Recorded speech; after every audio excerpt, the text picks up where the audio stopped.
Hello, everyone. Welcome to day 3. We're going to give it one more minute. It's 1:59. We're still admitting people into the room.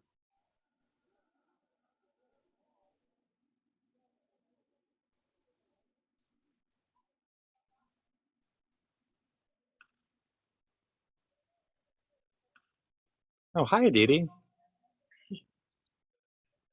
So glad you're here. That's awesome.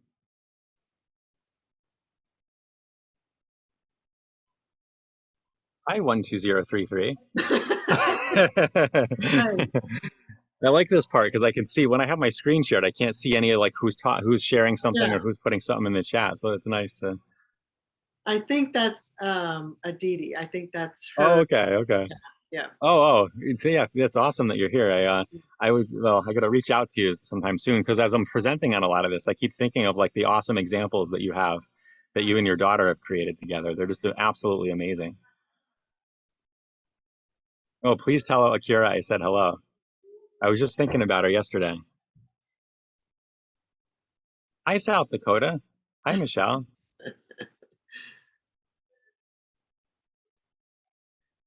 Okay, everyone. Welcome to day 3. We really appreciate you being here. Today is our last session of our Summer Institute with Mr. Matt. We were just talking earlier and also yesterday, after yesterday's session, even my brain is just like imploding over the lecture on math. So I'm really impressed and learned so much yesterday that, whew. So I hope you all did too. I hope everybody enjoyed it because I certainly did. Okay, so once again, we are here. We're monitoring the chat box. So please feel free to reach out to us if there's any questions or concerns. Also, we have the Google link that was sent out. So we're assuming that everybody has that to be able to access the previous day's PowerPoint and also the handouts for today. And then there's some that you will need, and then there's some that you'll have for later. So, Mr. Matt will guide us. So no worries. As long as you have the link and you can get in, we will guide the rest. So no worries. The ACVREP credit opening code today is SAND. The opening code is SAND, and we will also write it in the chat box. If I don't do it, Jen will do it, whatever. Okay, so we're going to go today till 5 again. We're probably going to take our usual break at around 3:30, kind of a natural time somewhere in that area, to do a 5 or 10 minute just breather for Mr. Matt. And then we would love for you all to complete our evaluation today.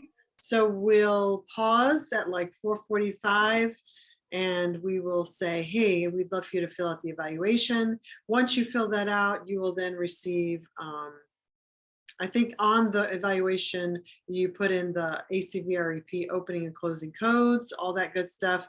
And then I think you get something back in the email and all that good stuff. So if you still need more information after we're done with the Summer Institute, also the teachers in Maryland, if you're looking for the CPD form, you just reach out to us. I don't remember if we attached it to the evaluation or if you just email us and we'll send you the form that you need, if that makes sense for those teachers. Okay, so again, break at 3:30 around. 4:45 we'll stop to evaluation and then we'll let Matt, of course, giving us all of his wisdom, which we are so appreciative of. And if anybody has any questions, okay, just chime into the chat. So Matt, here we are, day 3. Right. Thanks, Donna, and welcome back, everybody, and thanks for being here. I really appreciate it. Just as a little warning, I had a dentist appointment this morning, and usually I get like one shot of Novocaine. They gave me 4 entire shots of Novocaine. This was like 9:30, so I thought, oh, surely by by 2 o'clock it'll be fine. But I still can't. I'm like, I still can't feel the right side of my face. So, and it really stinks too because I was practicing homonymous hemianopia last night, and I'm like, I'm gonna really dazzle everybody tomorrow and say it like right, and then I'm like, whoa, whoa, whoa. So anyway, I'll do my best, but if I start slurring my words, it's the Novocaine. All right, here we go. I'll share my screen here. Well, that's an overachiever mood that you would go to the dentist before you presenting. That's Well, yeah, but because it was like, I had like 5 hours afterwards, I'm thinking, it'll be fine, but I don't know. All yeah. right. So, um, okay. Oh yeah, I thought I'd put the agenda here. I'm just going to, oh boy, get rid of this thing that keeps visiting us here. Um, so basically, what I thought we'd start with today is just continuing the coloring complexity, sort of like looking really in depth at how color can be used as a visual support and why, sort of what the neuropsychological reasons are behind that. And then you see the three sort of items in blue here. That's all what's the complexity framework.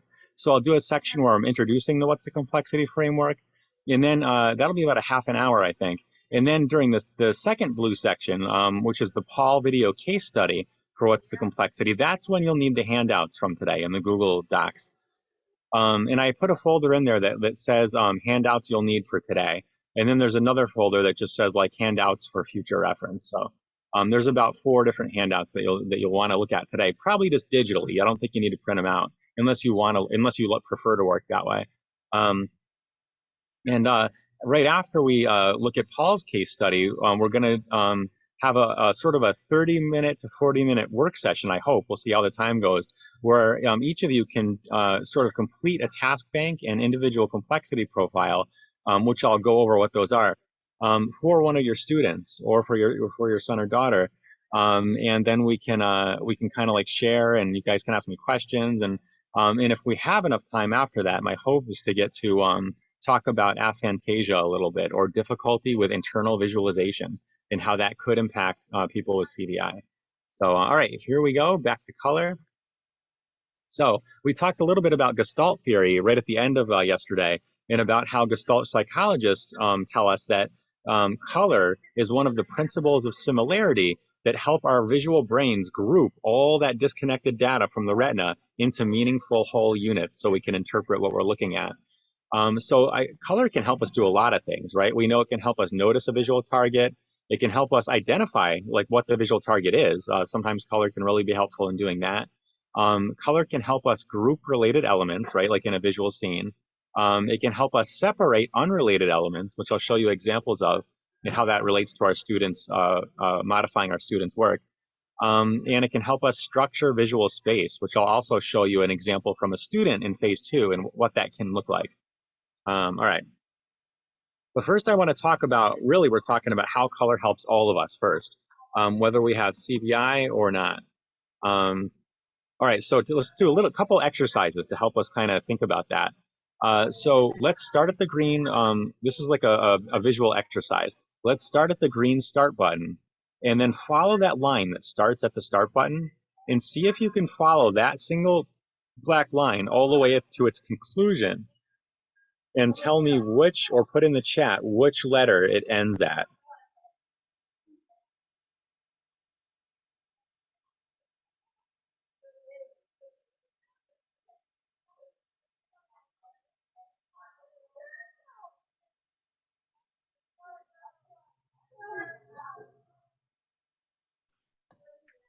We have some saying the letter F or B. B as in Bob, F as in Frank, A as in Apple, G as in goat, C Yeah, as so in there's cat. so different answers. Yeah, I think it's either F or E. I'm trying to do it myself. I forget which one. I think it's E. But yeah, it's really hard to do, right? Because of visual complexity, right? We all have our ceilings for difficulty with visual complexity. It's just that, again, that threshold for CVI, for kids with CVI or people with CVI, often happens a lot earlier with less complex things. Well, what if we added color to this? How could we use color as a support for ourselves here? Whoops. Oh, it is F. The person was right? But now it's much easier, right? So you got the blue line that you can see it. It helps separate it helps separate all the visual data that belongs to that line from all the other visual data instantly in our visual brain. Even though all that data is bombarding our retina and coming back to our brain, that color helps us decide which parts belong as part of that line, and everything else is separate.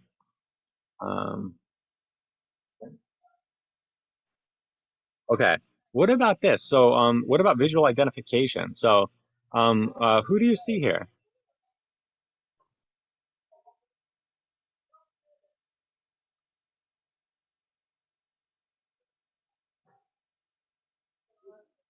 right? I'm wondering, I don't know if anybody sees anybody here, but what about when I add color? Who's that? Mickey Mouse, right? So in this situation, color is used to group parts of an object together to establish what Gestalt psychologists call feature integration. So we're using color again as part of the law of similarity to help our brain organize what visual data belongs together and what visual data belongs separately as something else. And again, we need the color here because it's a complex array of shapes and lines. And it exceeds our complexity for noticing anything meaningful really in it until we add the color. You might recognize this from the simulation we did the other day, right? Where you had that passage from a civics textbook that I had retyped and got rid of all the spacing between words. Well, it was pretty hard to read, I think, right? Because it sort of like maxes out our visual system's ability to handle lots of information close together and to really decide which letters belong together as a chunk as part of one word and which letters are part of another word. Our brain has to work extra hard in order to figure that out here. Well, before COVID, one time I was doing this exercise in person with printed out sheets, and one of the teachers who was taking who got to this part in the assessment took out a highlighter from her purse and starts doing this. She starts highlighting every other word. And then once she did that, she was able to read the whole thing and answer the questions about it. So again, and I paused the whole simulation and I was like, guys, this is a strategy I use for some of my students with CVI. And it was just another great reminder to me of how when we reach our limits for visual complexity, we can use color to help bring the display back within our comfort zone visually. But again, our thresholds are just different if we have CVI versus if we don't have CVI. Right? Because none of us have a limitless ability to handle visual complexity. But we go through our days exerting very little effort visually because our visual world has been designed to fall comfortably within these limitations. And color is one of the main design tools that has been used to design the visual world for us. Well, what do I mean? Well, take a look at this. Think about a page in a textbook, right? This is the actual page that I retyped into that other document that you saw. I took all the paragraphs and sentences in this textbook page and I retyped them and got rid of the spacing, got rid of the color, got rid of the little shapes and boxes that help group visual information together.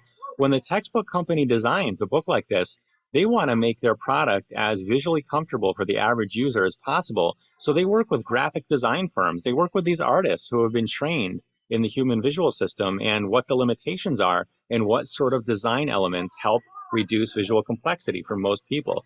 And one of those, a few of those design elements used here are spacing, right? There's spacing between words, spacing between groups of information.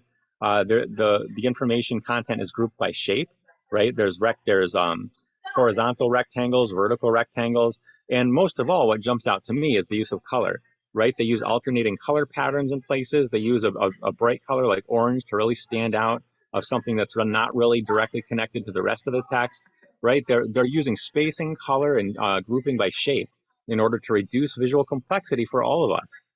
And even though textbooks aren't used as much as they used to be, I think this applies directly, equally well to websites, whether they're educational websites or any websites that they want to be easy for the customer to use.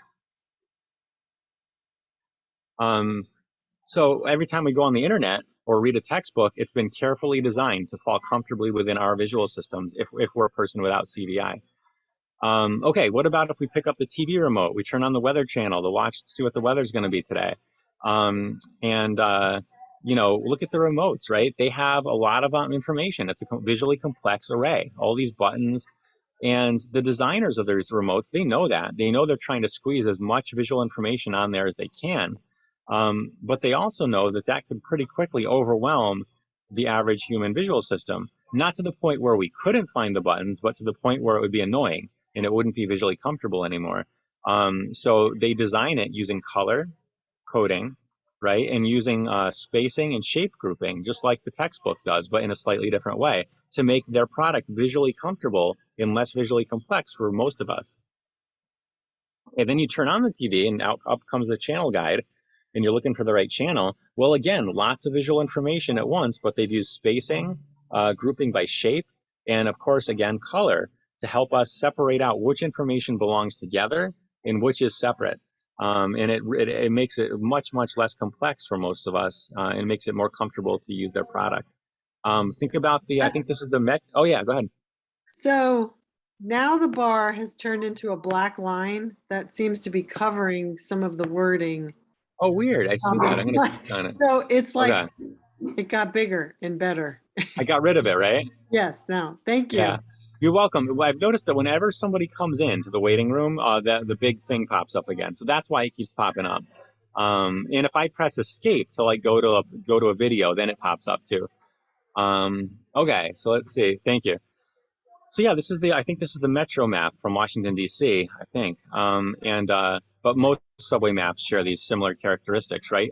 This is a very visually complex display of information, and the designers of these maps, when the city designs these maps, they're hiring graphic designers to help figure out how to make it visually accessible and visually comfortable, to a typically sighted person without a visual impairment. And so if these lines were all black, we could still probably struggle through it. But from a distance in a crowded subway, it's going to be a lot harder to just glance at the map and see where we are. But when they color code the routes like this, again, they're using Gestalt visual theory, to make sure that the color is helping reduce complexity and make our visual search a lot easier.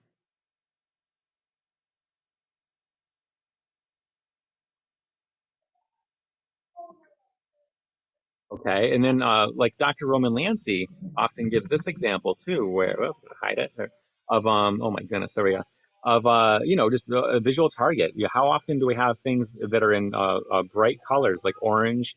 Think of traffic cones, construction sites, yellow like signs like this, or caution tape, right? Red lights, to really grab our attention and make something stand out amidst all the complexity in the background.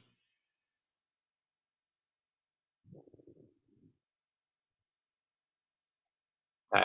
So I just wanted to set the stage saying kind of like we all really, unless we're colorblind, I think even if we are though, I think even the shades of things and the colors, even if the colors look a little different to us, we're still using color to some extent, to help, or some colors to help kind of group information.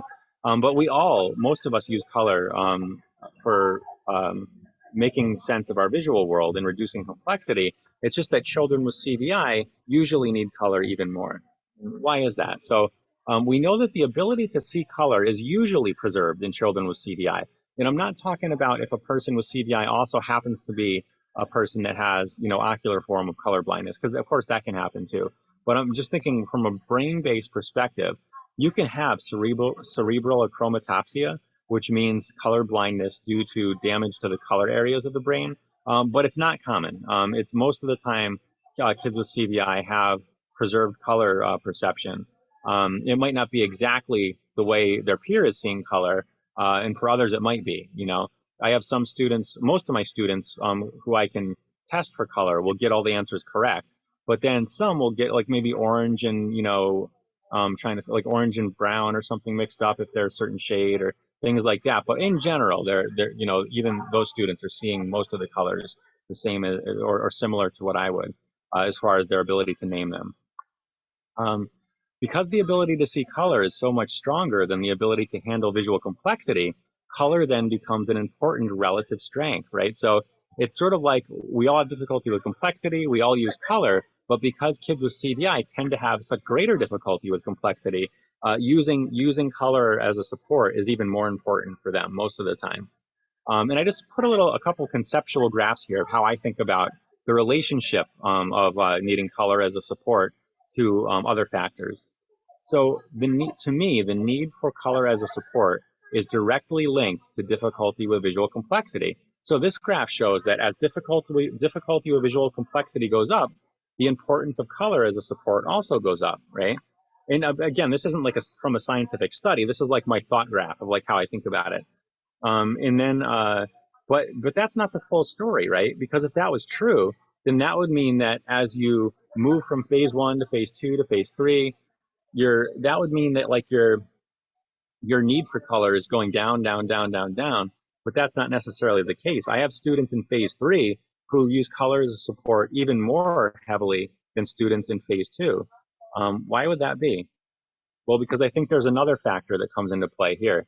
that the need for color as a support is also directly related or directly proportional to the visual complexity of the visual demands and materials that the student is receiving and expected to complete throughout the day. So I might have a student in phase two who has gotten better and better at resolving visual complexity as they get older, but still have more difficulty with it than their typically sighted peers.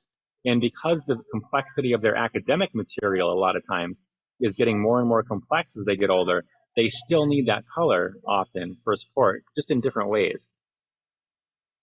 The need for color as a visual anchor or support is a function of the child's difficulty with complexity of target and complexity of array. And I'll show you what that means in the next several examples. So let's first take a look at the need for color as a support as a function of difficulty with complexity of the target or object. That's the Christine Roman's characteristic from the CVI range. Okay, so what about this complexity of object or complexity of target? So as we reviewed last time, it can be difficult to identify what we're seeing if we have CVI. It can be difficulty sometimes even looking at an object if it's multicolored. There's all different variations of this. So let's take a look at this. Our color might help kids with CVI. First of all, if we think about kids like in phase one, early phase two, sometimes really preferring single colored objects versus multicolored objects. And this might help explain that a little bit. If we think about that picture of the raw data from the retina again, that it sends back to the brain, we know that our brains face this incredible challenge of determining which pieces of the retinal image belong together to form objects and which pieces are separate, part of other objects. This is often called binding or feature integration in the neurology literature. Now, that law of similarity is that other things being equal, parts of a stimulus field that are similar to each other tend to be perceived as belonging together as a unit. So the stimulus field being the visual scene we're looking at, every part of the retinal data that sort of has some similarity to it with a neighboring part tends to be grouped as part of the same object, right? And like I reviewed last time, color is often one of those really strong principles of similarity, or those similarity cues that our brain uses. Many children with CVI, particularly phase one to early phase two, prefer single color objects, right?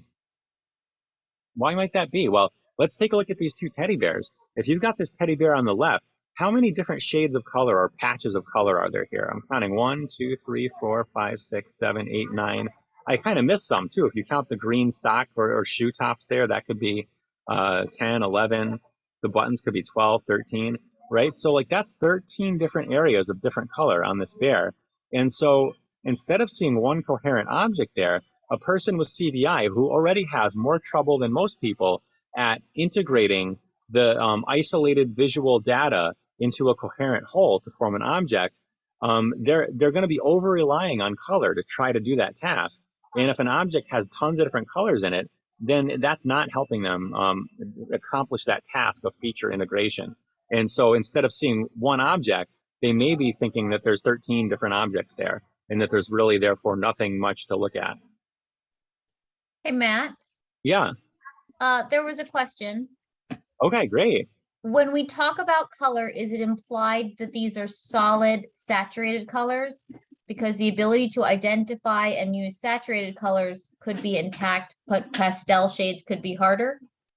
Yeah, that's a great question. I think it depends on the student. It could depend on where they are on the CVI range, or if they have cerebral visual impairment, it could depend on just other things and stuff. But the way I see it usually is that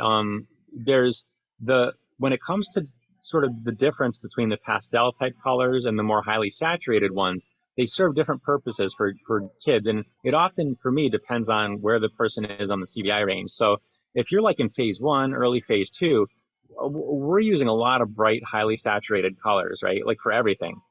Usually we're probably not using really sort of light, dull pastel colors most of the time.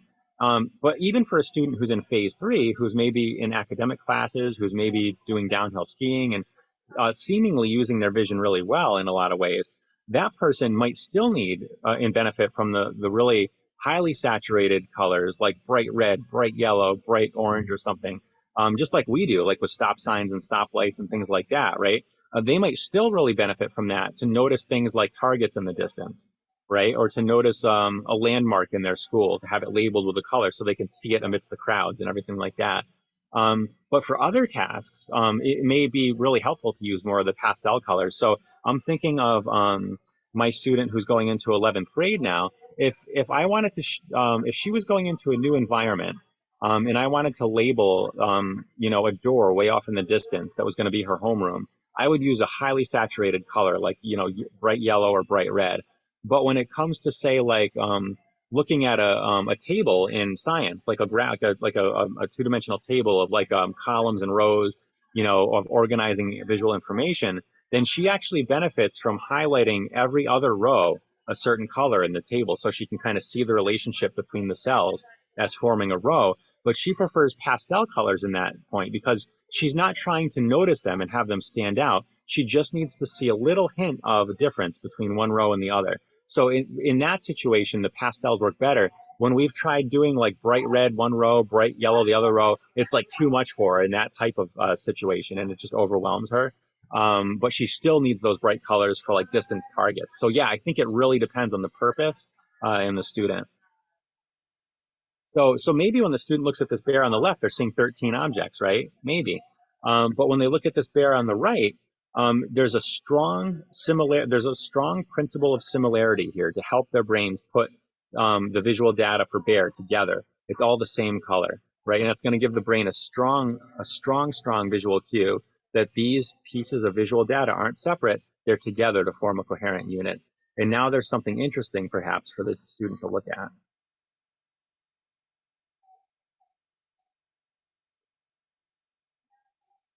Oh, you know what? This is cool. This is from Martha Farah again. I love reading stuff. It's like, I don't know whether Martha Farah and some of these neurologists have ever really heard the term cerebral visual impairment. They might have at this point, but she was writing this back in like the late 90s. So I don't even know if it was on the radars of people. I think they were using more of the clinical terms like visual agnosia and stuff. But I just love how you read something by somebody who maybe wasn't even thinking of children with CVI, but more thinking of adults with neurological visual impairment. And wow, you get like stuff that's so relatable. Like this, attending to, say, a certain color will result in preferential processing of all aspects of the stimulus having that color, and thereby solve the binding problem, or in slightly different terminology, accomplish feature integration. So when I read that, that was like a light bulb going off of like, this is why having objects a single color might help some of my students with CVI. Right. We also know, I think, that a lot of times children with CVI, especially in the earlier part of the range, tend to over rely on color to identify what they're looking at, right? So if a child's cup is always blue, and they're used to seeing that blue cup amidst their bowls and bags of chips at snack time, they can find it, reach it, get it.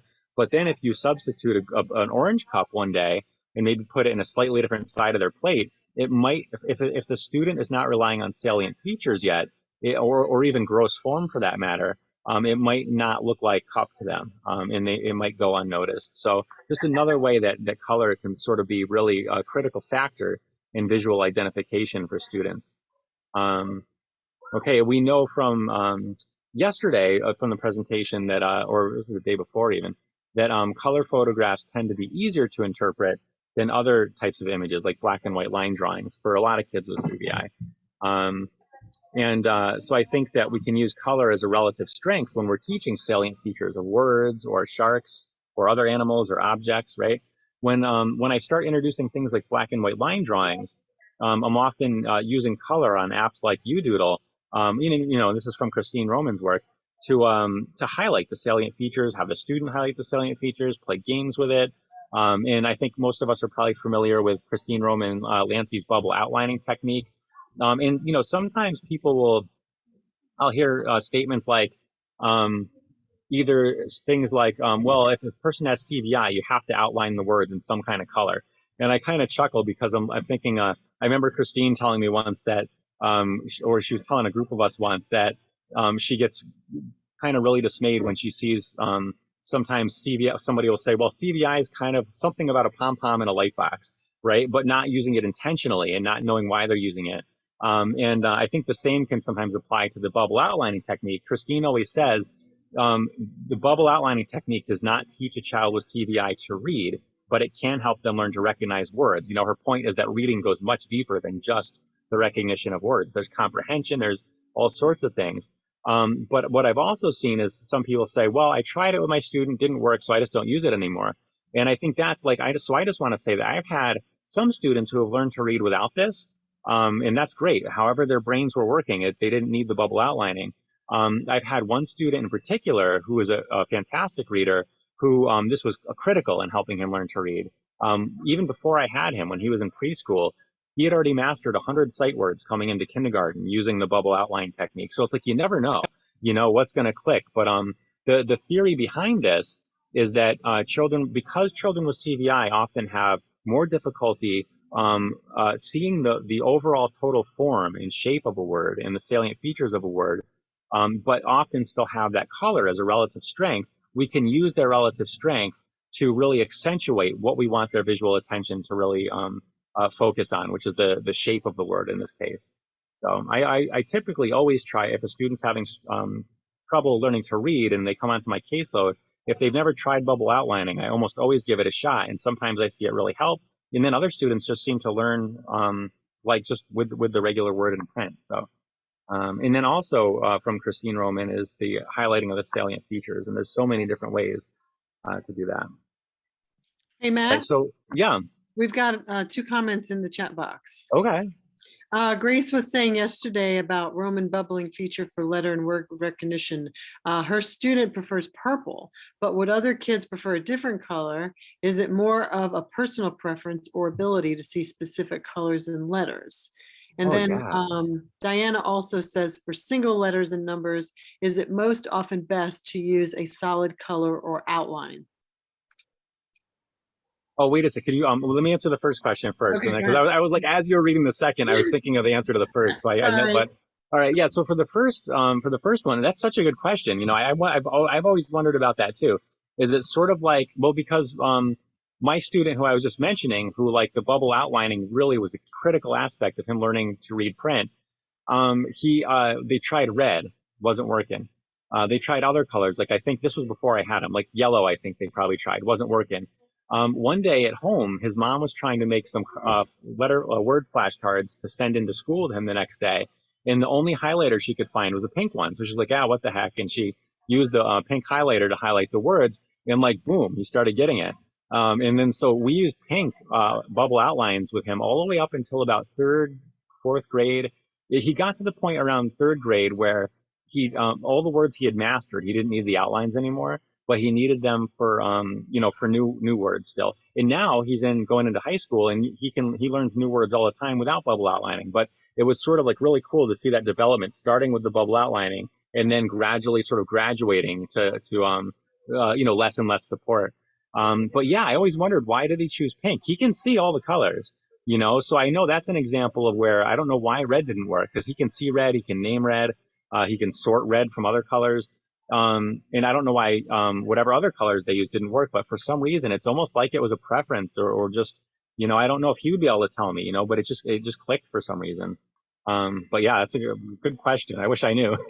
What was the second question? It was about more about bubble outlining. So Diana said, for single letters and numbers, is it most often best to use a solid color or outline? Oh yeah, right. Like so sort of solid, right? Like if you're using the number 2 and you wanted to solidly colored outline it, you just want to like put the font in red if that's like a color that's alerting for the student, right? Is it better to do that, or is it better to have like a black number with a red outline around it? And I have wondered that so often I've had that conversation with teams where we sit down and we're like brainstorming about this, and we're like, all right, let's make the math cards, and what should we and they'll ask me, should we make the 2, like the numbers all red, or should we do them black with a red outline? And like, honestly, we've just sort of done trial and error, because I'm not sure. I tend to think that if the students really, because the idea is to see the whole, right? So in theory, at least, I think that it's probably better to have just the number in the red font rather than have it be black and have the outline. Because really what you're doing, if you have the number, say 3, and you have it in black print, and then you have like a red outline around it, you've really then put 2 objects on the card, right? You've increased the complexity. Whereas if you just have the number 3, and it's written in red font, then you've kept it to one object and you've used color as a support to show that this all belongs together, right? So that's kind of like in theory what I think, but in practice, I kind of would try both and see what works. I think, when doing a word, I know we could technically put all the letters of a word in the same like red font or something like that, but I don't think it would have that, and that might work for some kids, but I think that bubble outlining that you could just sort of take the letters out of and it still looks like the word, that's just theoretically at least seems like it would be more powerful in a lot of situations and sort of holding all the letters together. But yeah, when it's just a single letter, I think the first thing I would probably try is just the font, have the font be that color, because you're trying, I think, the least complex thing first, and then maybe building from there. That's a great question. Matt, Yeah, we have some more comments in the chat box. great. All right, so I'll read one at a time. Oh yeah, yeah. So regarding the story about your student changing his needs over time, can that also indicate he has gotten better at recognizing letters for what they are and less need for the bubbling? Yeah. Yeah, I think it did. And not just recognizing the letters for what they are, but also being able to see more easily and readily a group of letters as a whole unit that forms a word. I think that was the problem. He memorized his letters pretty quickly, but it was more the difficulty of now I got this group of letters together. I have difficulty with complexity of array. This maybe looks just like a jumble of symbols, and how do I see a whole shape here? Maybe I'm only seeing a couple letters at once. Maybe I'm seeing a clutter of letters, but you add that outline and it binds it as like one unit. And I think as he was getting older, he was in his ability to see more at once and to see the whole was improving. He needed the outlining less and less. Yeah. And I think we have two comments. I don't think Sure. they're questions, but I teach preschool, and in my experience, I use solid color for individual letters and numbers, but the outline for words. I Mhm. only ever outline letters and numbers if they struggle with the solid. So that's one comment. The other comment is That sounds great. I've had success with giant foam magnet letters and numerals, which comes in solid colors. Oh And yeah. then, and just wanted to share a perspective with letters and numbers. You may also observe a different color preference if multi-sensory approach is used, like Play-Doh, felt, or paper. That's a great point, and that reminds me to kind of point out that, like, again, I'm showing a lot of visual strategies today and everything, but to me, like, for most of my students, I wouldn't want to divorce that from the tactile, all that, the kinesthetic. I mean, when it comes to learning letters and words and things like that, I think just there's so much we can do to involve their whole body, to involve their hands, to like all these things, like, I had students where when they were building their sort of storyboard of what they were doing, kind of like a calendar, but kind of like with words too, saying first I'm doing this, then I'm doing this. They benefited from getting up and walking from one place to another, velcroing the words on and all this stuff. And it seemed like that kinesthetic, some kids, you think of the strategies that we use for kids without visual impairments too, like, writing in shaving cream or salt or, having like those cards with sort of the sandpaper tactile numbers on them or letters. That I've seen those help some of my students too. I think we want to kind of combine all of that and and kind of use like, I think Christine uses the term mixed methodologies, sort of come at it from a whole bunch of different angles to reinforce from all the different areas. Well, those are great. Thank you for the comments and questions. It makes it so much more beneficial, I think. So the need for color as a support, what about as a function of difficulty with complexity of the array? Let's take a look at that, right? So again, complexity of array, we all have difficulty with it at certain thresholds, but kids with CVI even more so. Therefore, again, just like all of us rely on color to some extent to make visual arrays more easily understandable, kids with CVI often just need it more because of the lower threshold for complexity.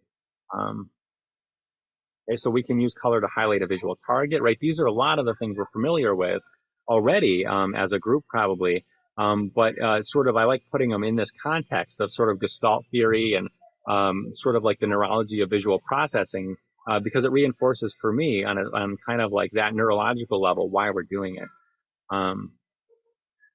Right? Like making certain things a certain color so they stand out to the student. Here was a student who yellow was a really alerting color for him. It was like his power color. And, so anything that we made yellow, he had a much easier time seeing and reaching out for it, finding it. Right? But we can also use color to structure visual space. What does that mean? Well, so before, this was a calendar that I've shared before in other presentations for one of my students. And before we had all this color on it, it was just that black, felt rectangle. And we would ask him each morning, he would build his schedule, right? He would take whatever was first and try to put that first. Then we'd give him whatever schedule card came next, and he was supposed to put that next. The problem is that he would just sort of put them randomly all over the thing. They wouldn't go in any sort of order. One would be up, one would be down. Sometimes he'd put them on top of each other. Like, he didn't really have a sense of how to organize that visual space from left to right. And he loves cars. That's his favorite thing. Cars is his big motivator. Anything to do with racing or cars. So we decided to make it pretend it was and he loves pretend play. So we decided to pretend it was a drag strip. This black road, a drag strip here. It's not a perfect metaphor, you'll see, but so it's a drag strip, and the green light is like the light that tells you to go, to step on the gas, and each of these schedule cards is a race car. So we're going to give him each race car. All right, your first race car is group. Start at the green light. He'd walk over to the calendar on the wall, get that kinesthetic part, walking to the left. And he would, did I say right? He would walk to the left to that green light.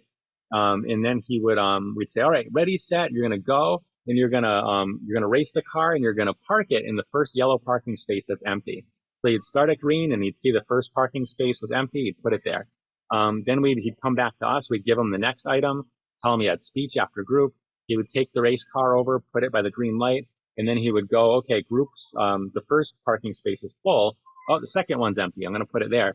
And given that structure and that sort of narrative and color support, he was able to start putting his calendar together much more independently in the morning and afternoon. And then we were able to sort of parlay that strategy into different things too, like when he was cooking and making things with recipes. We were able to sort of organize any sort of storyline or structure or set of directions in that form from green to red to help him organize that visual space. We can use color to group related elements and then also to separate unrelated elements. And I'll show you some examples.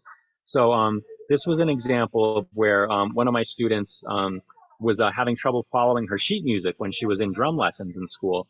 But once we, and this is something the student and I came up with together after school, we met with the sheet music and we had a whole box of highlighters and we tried different color schemes. Until this one worked for her. We put a green dot under every quarter note and an orange dot under every half note, and she was then able to follow, and it helped her guide her visual attention through that space.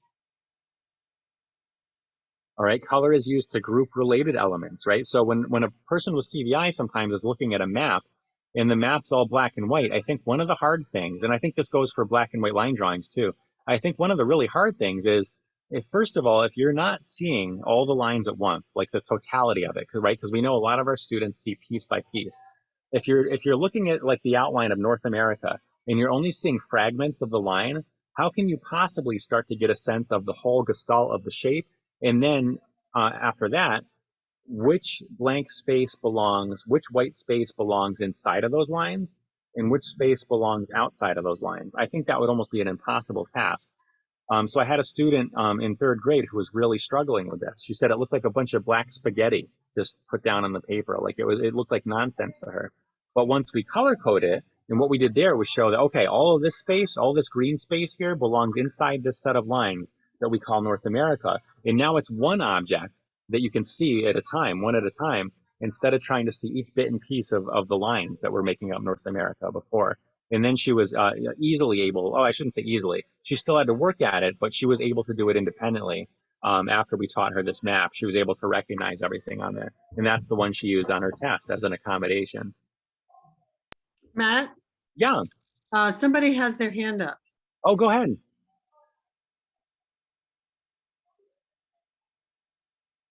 I think it was Heather. Oh, sure. Go ahead, Heather. She actually just got disconnected and is now back in the waiting room. So I she's trying see to her. reconnect, I think. We also have a comment, for this student, would it be a good accommodation to not ask, I guess, for coloring map? Oh, you mean like to ask them to color a map?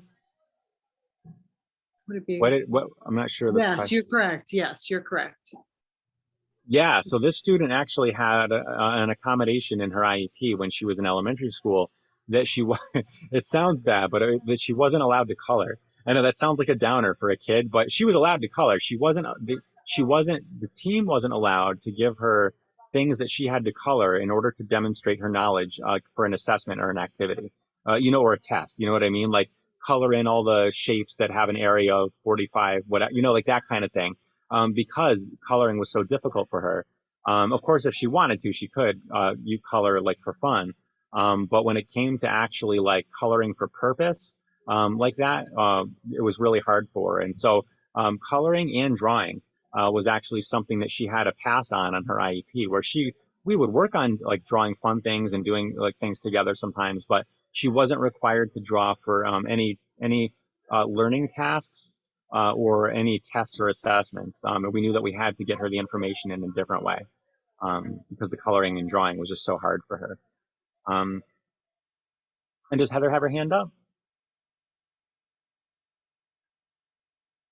Well, I'll keep going, but just let me know if anyone has any questions. I love questions. So this is just another example. A keyboard is a highly complex array, right? But some of my students have really benefited from the RJ Cooper big Bluetooth keyboard that has color-coded rows. It groups like which letters belong together as a chunk in one unit, and which letters belong together as a chunk in a separate unit. And it really, I think, reduces the visual search fatigue for some of my students. Same thing here with the food chain. The student had a really hard time and couldn't really make sense out of it until we used this color coding to the bottom left, and then she did great with it.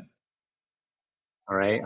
Another one of the apps, I think this was actually, I might be wrong now, but she uses Voice Dream now, but I think this specific one here was was it Lead to Go? I don't know, but the nice thing she liked about it was that it highlighted each sentence as she tapped on it. So again, it helped group what words are together part of this sentence. Then when she was done with that sentence, she would tap the next sentence, and it just helped her visually stay sort of on track. I had a student who was tasked with setting their places for her and her peers at lunchtime. She was in a middle school life skills program. And I am not responsible for the placemats, I promise. This was my first time observing this activity, but they naturally saw that they needed to use color coding for her. Otherwise, she would mix up like she'd give somebody 2 bowls, 3 cups, things like that. But when they used color coded sets, she could tell that all the yellow belongs in one placemat, all the blue belongs in another placemat, etc. And I definitely recommended less complex placemats. But anyway, the color of the utensils really helped her. I had a student who, I think the colors in the periodic table help all of us for a lot of reasons, right? Part of which is visually to kind of group the information. But for my student in particular, it was really critical that she had that color to help her make sense of it because it was so much complexity. So when they gave the class a black and white version on the test, one of the accommodations we had in place was that she could use the color version that she was familiar with. I love these, what do you call them? Judy clocks. I think that's the name, Judy clocks. But they're great for some of my students because they use color to group related elements, right? The minute hand is blue. The minute markers are blue. The minute numbers are blue, right? The hour hand is red.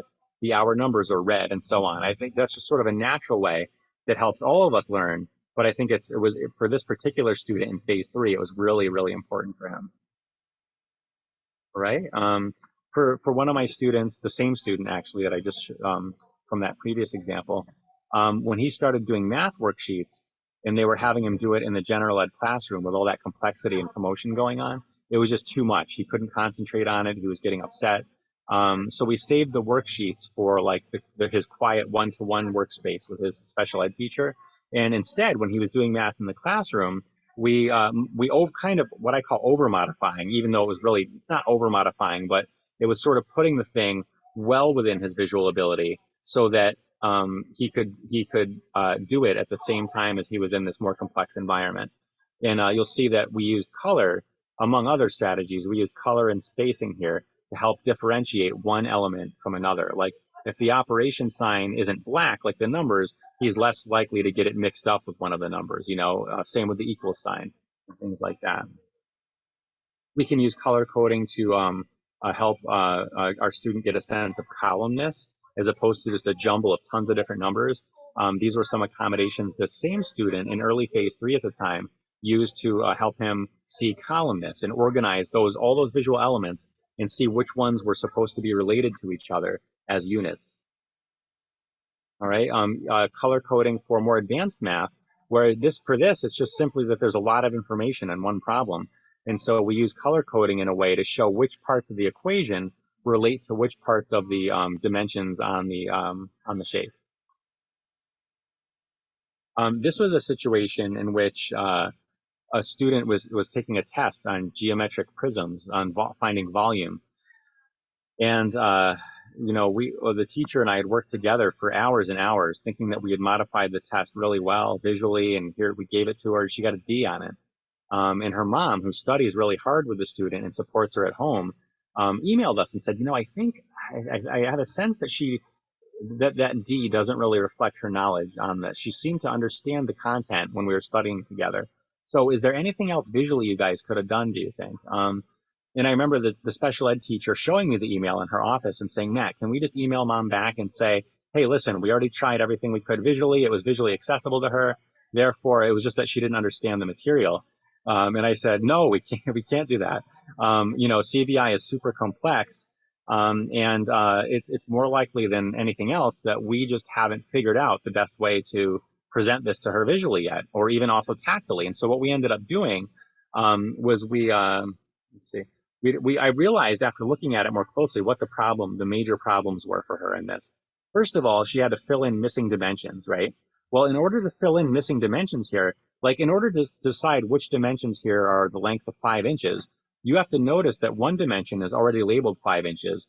And then you can tell that the other dimensions that are parallel to and similar in length to that labeled dimension must also therefore be 5 inches. And then you fill in those labels, right? Same with all the other dimensions.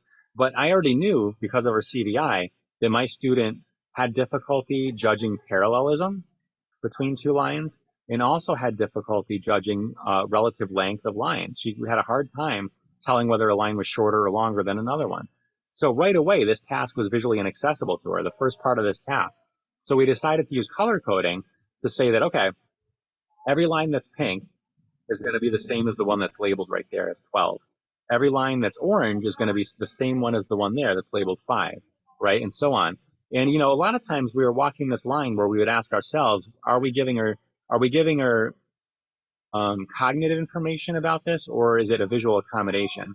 And I was pretty much always able to argue that it's a visual accommodation because her peers, through the virtue of their typical visual processing systems, will automatically see that all those orange lines are the same length as 5, just because they're the same length and they're parallel. Because of her visual processing, she doesn't have access to that same information. So therefore, yeah, we need to show her that these lines are the same length because there's no other way for her to know that. So anyway, with these accommodations, she retook the test and she got an A- on it. Okay, and I think partnership is so important, partnering with team members, partnering with students. So this was an example of, I mentioned yesterday, I think, that that one of my students, paraprofessionals, was the person who came up with the idea of the alternate color coding.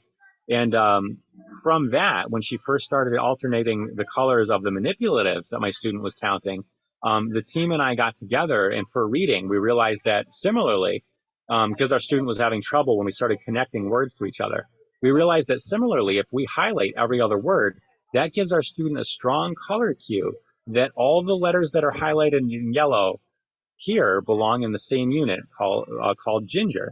If you look at the page to the right on the top line. And then the next set of letters are not highlighted. They're all against a white background. So they must belong together in the unit that says went. And then the next set of words, T-O, those are highlighted. So they belong together and they spell two. So this was using we still use this for him today, and he's going into high school, and he reads much better when we use this every other highlighting scheme. This was an example of a teacher who left my beginning of the year CVI in service. went right into his classroom 5 minutes later, realized that he was printing this graph out for the class that my student was in. And he immediately took my student's version based on the training that I gave and did this highlighting to the right here. And it worked perfectly for my student. And I just thought that was such a great example of just like teamwork. You know, it wasn't me making the modification. It wasn't the paraprofessional in that case. It was the science teacher taking that responsibility for it and knowing exactly right away, sort of intuitively, what the student needed. And then when we're partnering with students too, I've learned so much about ways to use color coding. One time I showed up to meet my high school senior after work with her. And she said, Mr. Tejan, before we get started, I just got to let you know that I'm having trouble keeping up with the equations about molar mass in physics. And I'm like, okay, well, first she had to explain to me what on earth molar mass was because I couldn't remember.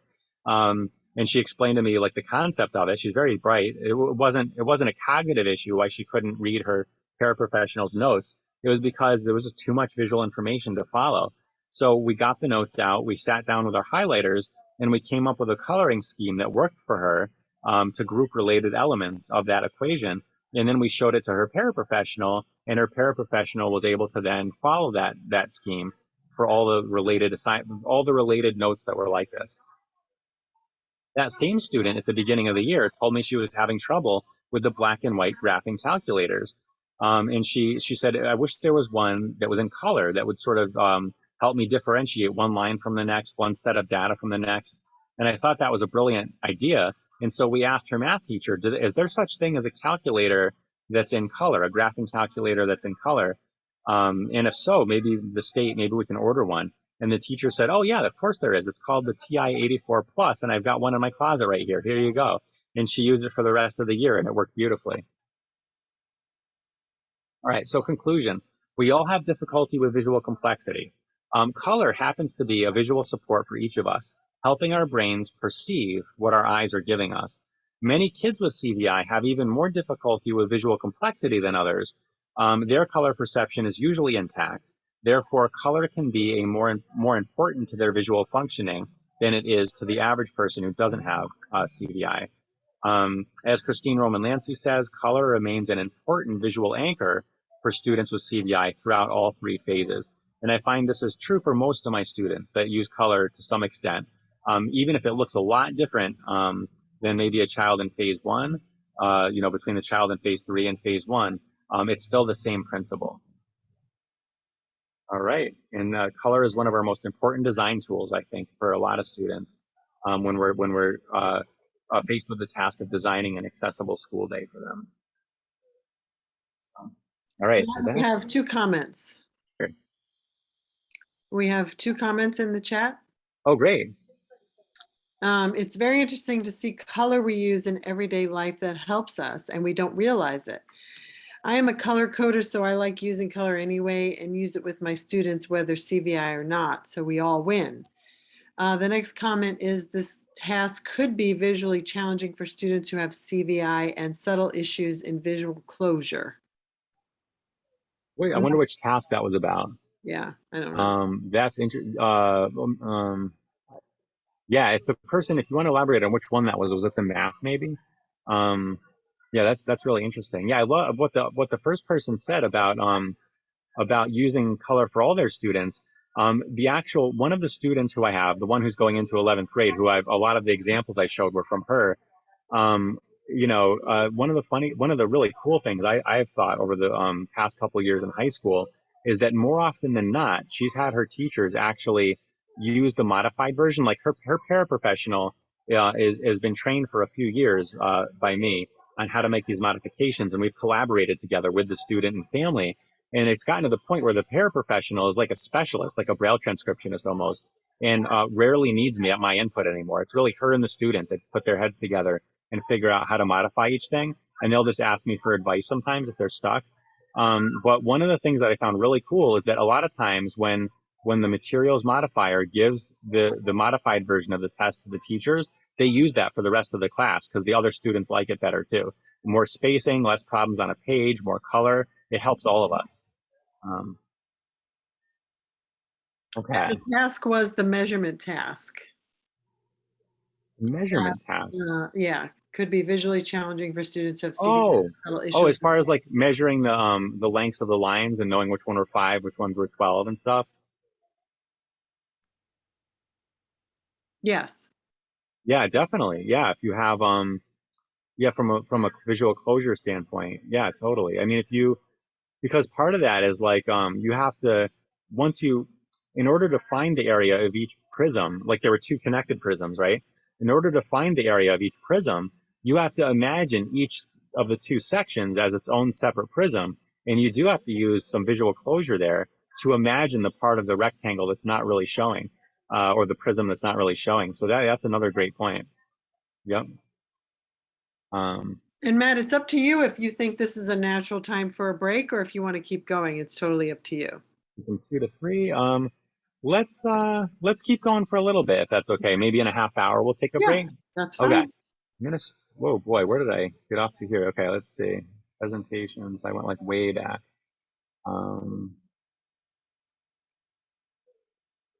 Okay. All right. So, okay. So introducing what's the complexity. This is like this is the part you don't really need the handouts for this, but we'll need them for the next section. This section should be about a half an hour, so I think it could be a perfect time to take a break after that. So I'm not going to go full screen yet because I'm gonna get out of it in a second to show a video. But it's what's the complexity, designing an accessible school day for the child with CVI, introducing what's the complexity framework. So what's the complexity framework is just a system that I've come up with that's helped me support teams in designing a thoroughly accessible school day from start to finish, rather than just sort of little pockets of intervention. And I'll show lots of examples of that, but I just want to give the caveat that it's I don't use it for all of my students. First of all, it's been extremely helpful for so many of my students, and I've been following them with it from like third grade all the way through high school and stuff. But then for other of my students, I just use other things. It's sort of just got to be a good fit for that student. So I just want to give that caveat too, because sometimes I've just seen like people say like, well, our team is, someone said we have to use the what's the complexity framework. It's a requirement or something like that. And I've seen it recommended in situations that maybe weren't appropriate for a given student or weren't. So anyway, that's just a caveat that it's a tool to use that's helped me a lot with certain students. And I'll kind of go through what those situations tend to be. Okay, let's see here. So I'm going to show a video of Paul. This is Paul, and we're going to watch a video of him in a math activity. And this math activity is going to come back, and we're going to wrap it into the what's the complexity framework. But I think it's a really good introduction to Paul and what kind of student he is. And it's pretty long. It's the longest video I'm going to show you today. It's about 6 or 7 minutes, I think, or 5 minutes. And I think it's worth watching the whole thing because, well, you'll see. We'll talk about it after. Okay, here we go. This is Paul doing a touchpoint math activity on his iPad. Raspberries, blueberries, spinach.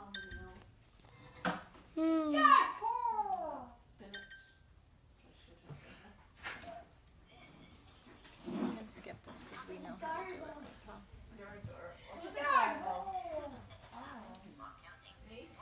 Am I adorable? Your turn to touch, Paul. Touch and count. No, I taught you. You say one. Say one.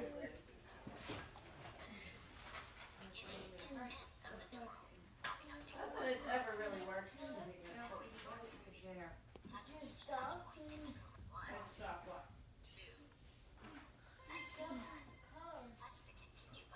These guys.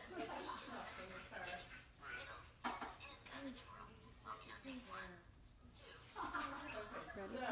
Touch. 1, 2, 3.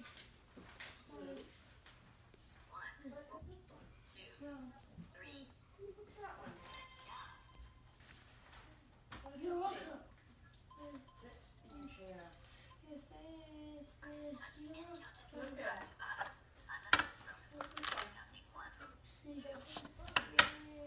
What? Stopping bird? No, it means no smoking. Touch.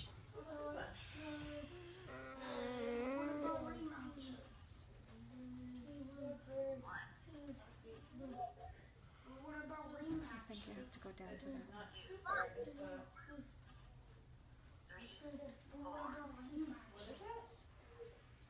Fun, just fun. Stoplight. Now it's never ever let you Traffic die. light.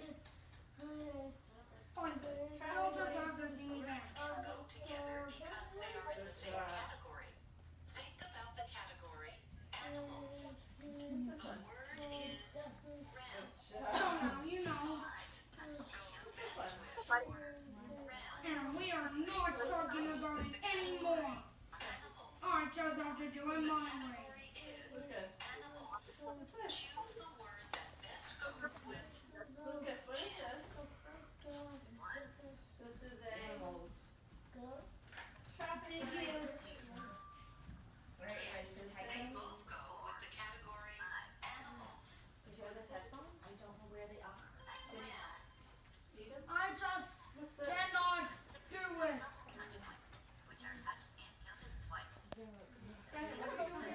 So you're gonna touch each one. Oh, here's what you gotta say. Okay, Paul? 1, 2, 3, 4, 5, 6. Your turn. Yeah. What's this Start one? at the top, buddy. 1, 2. So you are ignored. See me no dance because I have to do it my way. Because I just Tell me. cannot do it. I cannot sing. They might all laugh at me. Lucas, how about this one? Well, you know, have they ever heard of it? What's this Well, one? I really mean it. I have to do it my way. What? I just cannot. Start with you. Yes, Jump. yes. 2, What's this one? What did you 4. say? Down here first. This one say. We have 30 seconds left and then we're doing And our then typing. finally 7. What did you say? Look at it. We're almost there, I buddy. was. You what? One more. What's this one? Done. What did you say about her? Well, I thought I heard Aaron say something and I got confused. Alright, look at it. So Type. what are you talking about? Your buddy started. You hit pause. Hit pause. Are you going to or am Okay, I? but I really want to know. Did you say that she would text to my parents because I could not do it? Good job, buddy. We're almost done. This is your last one. Alright, Carly. Carly, so what are you going to do after school today? You what? No, what are you going to do after school? Who are you going to be with, mommy or daddy? You What are you and got mommy going to do? answer right now. Start at the Do top. what? What are you going to do? Well, What do you want to do with mommy? you have to. You going to go to a game? Can you say that in a full sentence? I am. I'll hold it for you, honey. You just I count. am going. Talking about Next job. Can you count with it? 4. yes. 4.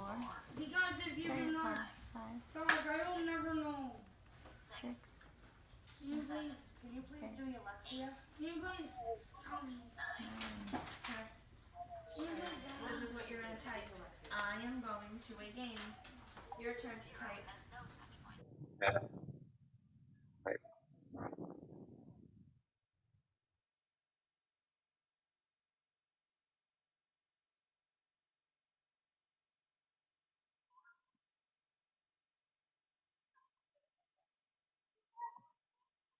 Okay. All right. So, I'm curious. After watching that video, can anyone who would like to just think of one word maybe that you can think of that describes Paul as a student, just from a first impression there, one quality, as a student. So describe what kind of student he is. And just go ahead and type it in the chat if you'd like. Matt, Yeah. there are also a few comments in the Oh, chat sure. while they were watching the video, so we could do it now, or I could do it. Yeah, definitely. Let me know. What Okay. are they? One person said, my guy would need headphones to block out excessive auditory. Also, we've started using matte screen protectors, cuts the glare quite a bit.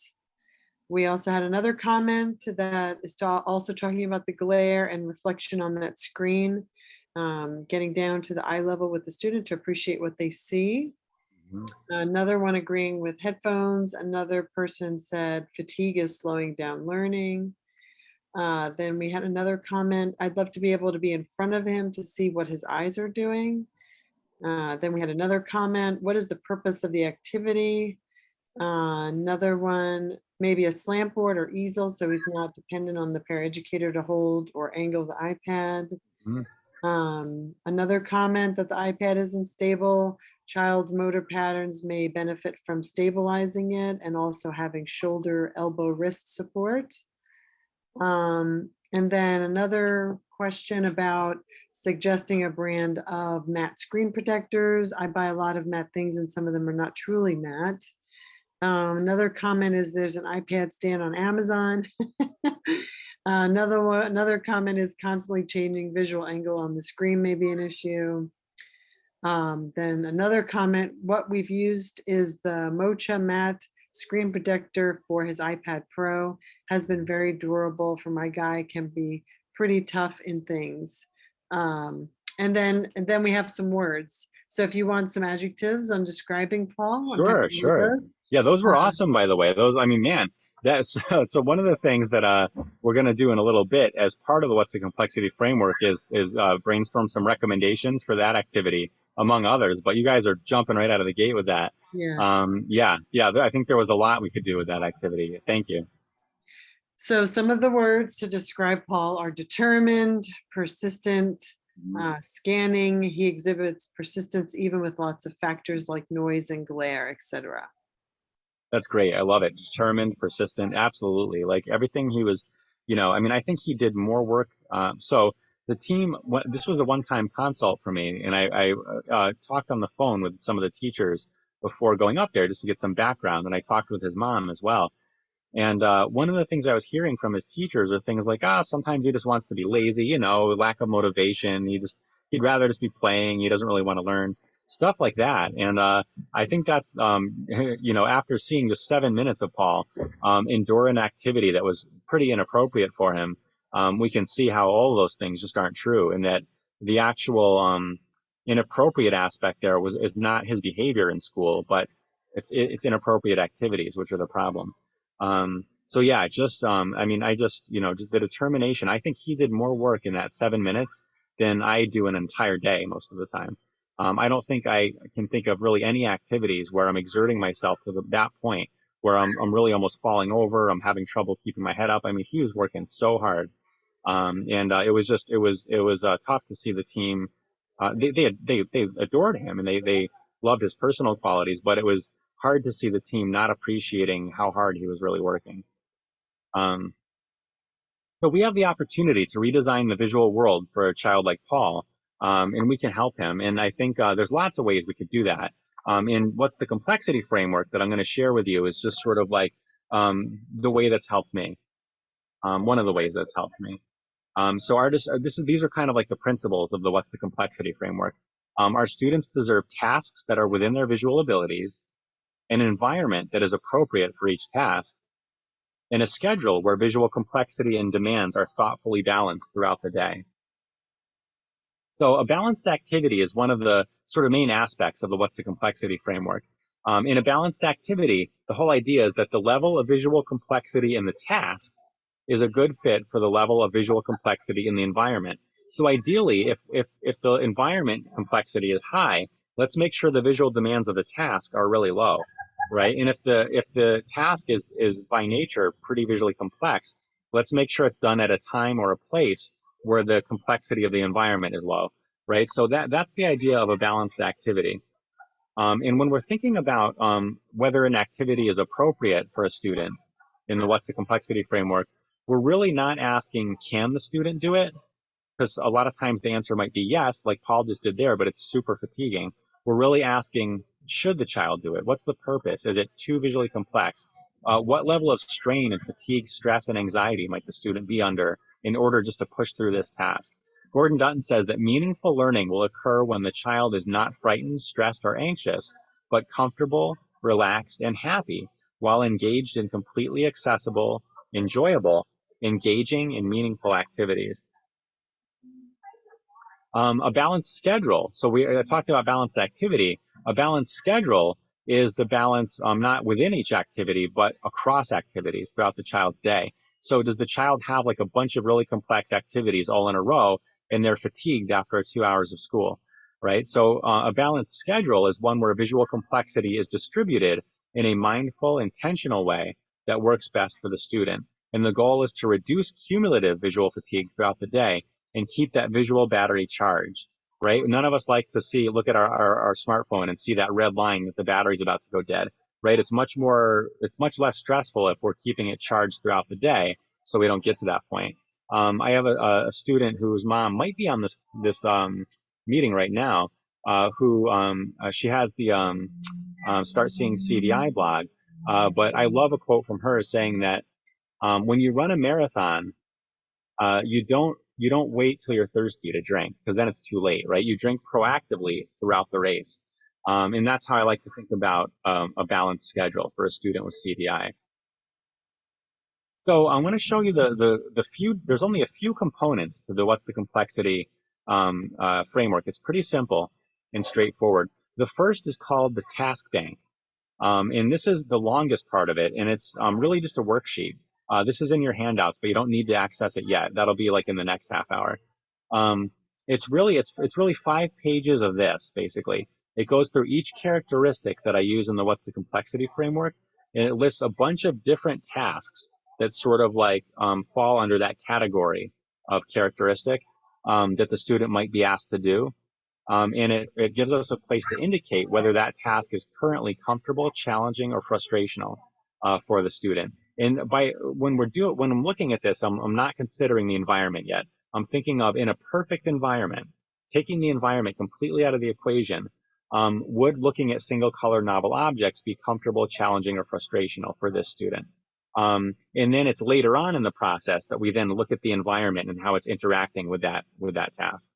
Okay, so I have categories for complexity of object, complexity of array, distance viewing, and a few others. But this is generally what it looks like. And then the individual complexity profile. So I'm going to back up for a sec. I should just say that this is not something that I give to teams. It's just a worksheet that I do to help generate ideas and organize my thinking for what goes into this. This is sort of the centerpiece of the What's the Complexity framework. It's called the individual complexity profile. And it's a 1-page at-a-glance support for the team where I show, okay, here's a bunch of examples of tasks that are visually comfortable for this student. They're well within his visual abilities. And then here's the type of environment I recommend you do these types of tasks in.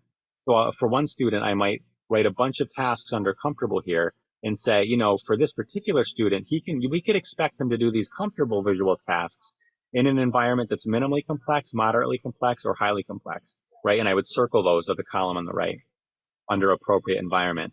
And then I might put here's a bunch of examples of challenging tasks for this student at this given moment in time. And we should only really expect them to do those in minimally complex or moderately complex environments. And then at the top, here are a list of frustrational level or visually inaccessible tasks that are currently beyond the student's visual abilities.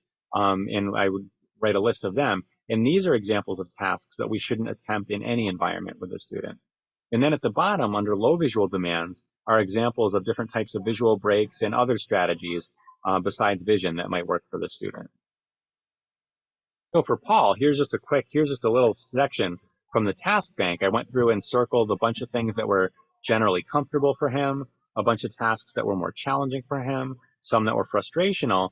And after I go through the 4 or 5 pages of the task bank and do this, then I'm ready to sort of populate those things into the task bank for the student. And going back to this, I should say that this is really, again, just a worksheet. Sometimes I don't use it because I already have such a good idea of what I'm going to put in here. Other times I'm sort of drawing a blank and I need to really organize my thinking. So I go and I use this task bank. And I often don't put I never put all of the items from the task bank into here. First of all, they wouldn't fit. And second of all, a lot of them just aren't appropriate for any given student. If I have a student in phase 3, then I don't need to put in the task bank that he can look at single color light up objects. And if I have a student in phase 1, I don't need to put in the task bank yet whether they're reading connected text in paragraphs, right? So it's sort of, I put in there only the things that seem most relevant to that student's program this year, this school year. Right? So, and often I don't even use the language from the task bank. If I know the student really well, and I already know what kinds of tasks they're expected to do, I just write those tasks in there using my own language for what I call the tasks. But anyway, so this is just a little aid that I use if I need to. But this is the main thing, the individual complexity profile. Okay, and that's Paul's. I should just go back and say, so just a couple examples for Paul of comfortable tasks would be things like identifying common objects visually, identifying color photographs of common objects visually. I'm going down a little bit, interacting or interpreting a visual array of up to 5 or 6 objects, right? So these are some things that are examples of comfortable tasks for Paul.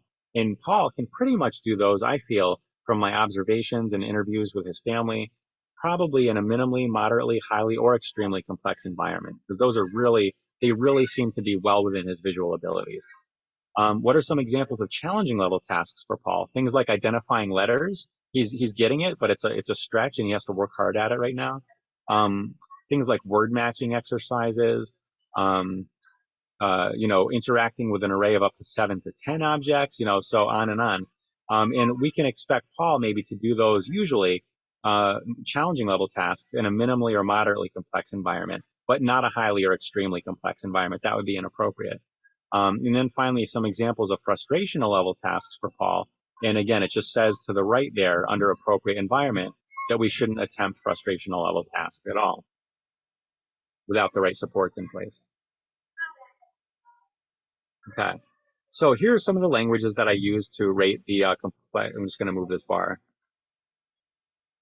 To rate the complexity of the environment. So if an environment is extremely complex, then those environments are usually greater complexity than the typical general education classroom. Environments that are highly complex are kind of similar to a general education classroom under most circumstances. A moderately complex environment is kind of like a little bit less than a typical general ed classroom, but more than a minimally complex environment, more complex than minimal. And a minimally complex environment is like all complexity eliminated, just about, like the black backboard, no sound, just the total sort of almost what we might call like a phase 1 kind of environment. Okay. And those are just sort of vague examples. I'll get more specific here in a minute. This is the environmental rating guide that I use to determine the complexity level of an environment when I'm observing a student in an activity.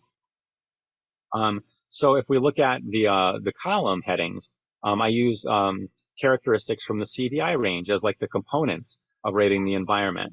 So I use complexity of array. We consider the complexity of array in an environment, complexity of the sensory input in the environment, like how much noise is going on, the level of visual movement in the environment, impact of lighting, and impact of visual novelty. Okay, so and we see, I'll just go over one really quick. Let's look at complexity of array. To be minimal, to be rated at minimal, it would kind of go along with the statement there that no or very little competing background information is in the student's visual field, right? That would be like that black background. For a complexity of array that would be moderate, might mean that there's low to moderate amount of competing background information in the student's visual field. Highly complex might mean that there's a high amount of competing background information in the student's visual field, like in a general ed classroom. Picture the front of the room, right? And then extreme, of course, it's an extreme amount of competing background information in the student's visual field. Sensory input. So each of these components is described here at each level.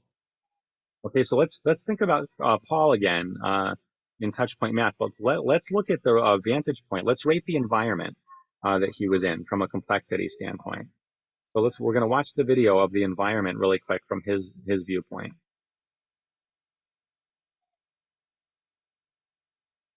Matt, we do have a question. Oh, sure. How do I assess lighting environment or the glare? I feel it's kind of out of my expertise. Yeah, yeah. So there's a lot of so I'll show you what it says under lighting in a minute. It's there's a lot of stuff that's not on the what's the complexity framework in the rating guides that could still impact things. Like, I didn't put size on there.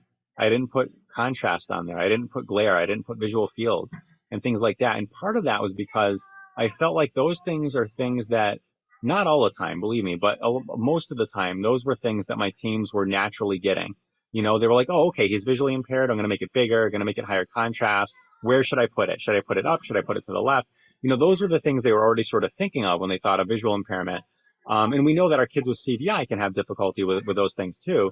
But where they were really falling down was with the elements of more like complexity based that were more specific to CVI. And like complexity of array and, visual identification and things like that. And so I made those the center of what's the complexity framework because I thought those were the parts that I felt teams needed guidance in more. So under lighting, it's really not talking about glare there, but if there was a glare issue, I'd still write it in. But with lighting, it's mostly, is lighting causing a distraction to the student? Like, are they light gazing? Are they looking out the window instead of doing their work? Are they having a hard time pulling their attention from the lights? More observable things like that. Whereas when it comes to glare, we want to notice that too, but I didn't include it as like a standard part of the framework because it's something that we should consider anyway. And I felt like it was a concept that was easier to talk to teams about than complexity. Yeah, that's a good question. Okay. So are you ready? Let's watch. So this is like a 15-second video of the room from Paul's vantage point. Let's think of things like how, from his vantage point, from his point of view, how cluttered is the background visually? How much visual movement is there? How much noise is there? And things like that. Do we see him looking up at the lighting? And I'll just tell you, it's hard to tell from the video. Paul doesn't really have issues with light gazing anymore. That's, he's not, that's like I wouldn't have him face an open window when he's working. That might be a little distracting, but he's not somebody who's really looking up at lights or is distracted. Could lighting still be impacting him in a lot of other ways? Absolutely. The glare, even things like fluorescent lights, I often wonder for my students. It bothers so many kids with autism, the fluorescent lighting. It bothers me after a while if I'm in a room working a long time with fluorescent lighting. So I don't know how to quantify that or study that, but I have noticed that some of my students have done better with the fluorescent lightings, using those what do you call them, occluders or dimmers, filters over their workspace, having the custodian disconnect the lights over their workspace, and then if they need it, using like a one of those I'm blanking on the name of the light spectrum, but the task lamps they're much easier on the eyes. So yeah, I think there's a lot more to lighting than what's the complexity, but I kind of just included the part about light gazing in there. Okay, let's take a look at the vantage point from Paul's perspective. Okay, listen, first we have to do this, and then you can have something to eat, okay? Let's do this first. We are looking at shapes. Just looking for my page. Okay. So I just want to say a little bit about this. This is the level of noise that I would call steady, consistent, competing background noise. Right? It wasn't always people shouting, although that did happen too, but it was pretty consistent background conversations. Now, also, one thing we're not seeing in this video is the left. We're not seeing the left side. I don't know if some of you noticed during the math video, a couple of times Paul kind of looked off to the left and seemed to get visually stuck there. That's because that's where the classroom door was. And every time someone entered the door or left the room, he would look over and kind of be glued to that movement until it was gone or out of his visual field. And so that left side, that movement to the left side is very distracting for him in this environment during math right now. There's a steady presence of movement. Okay, so let's go to, I'll show you how I rated this.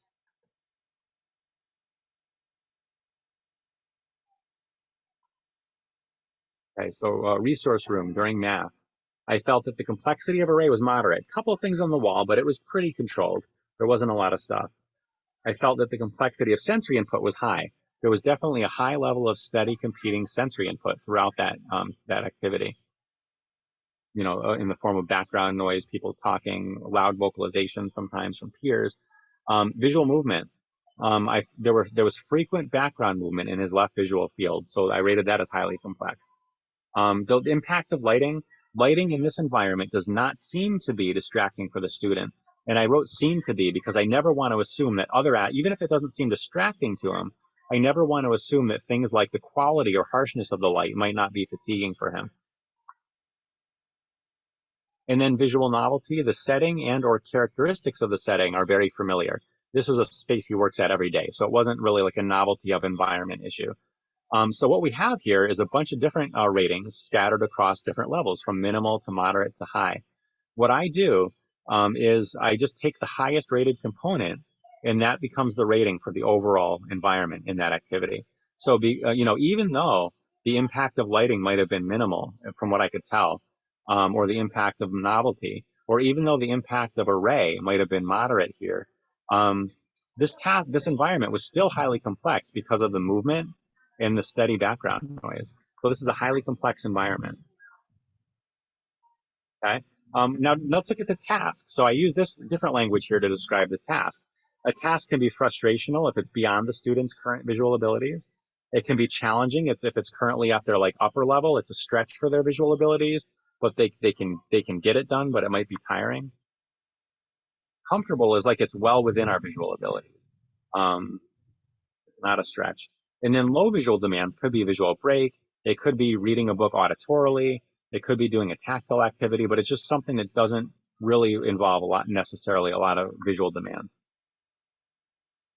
Okay, the task rating guide. So thinking about that task for Paul, I'm going to show the guide first.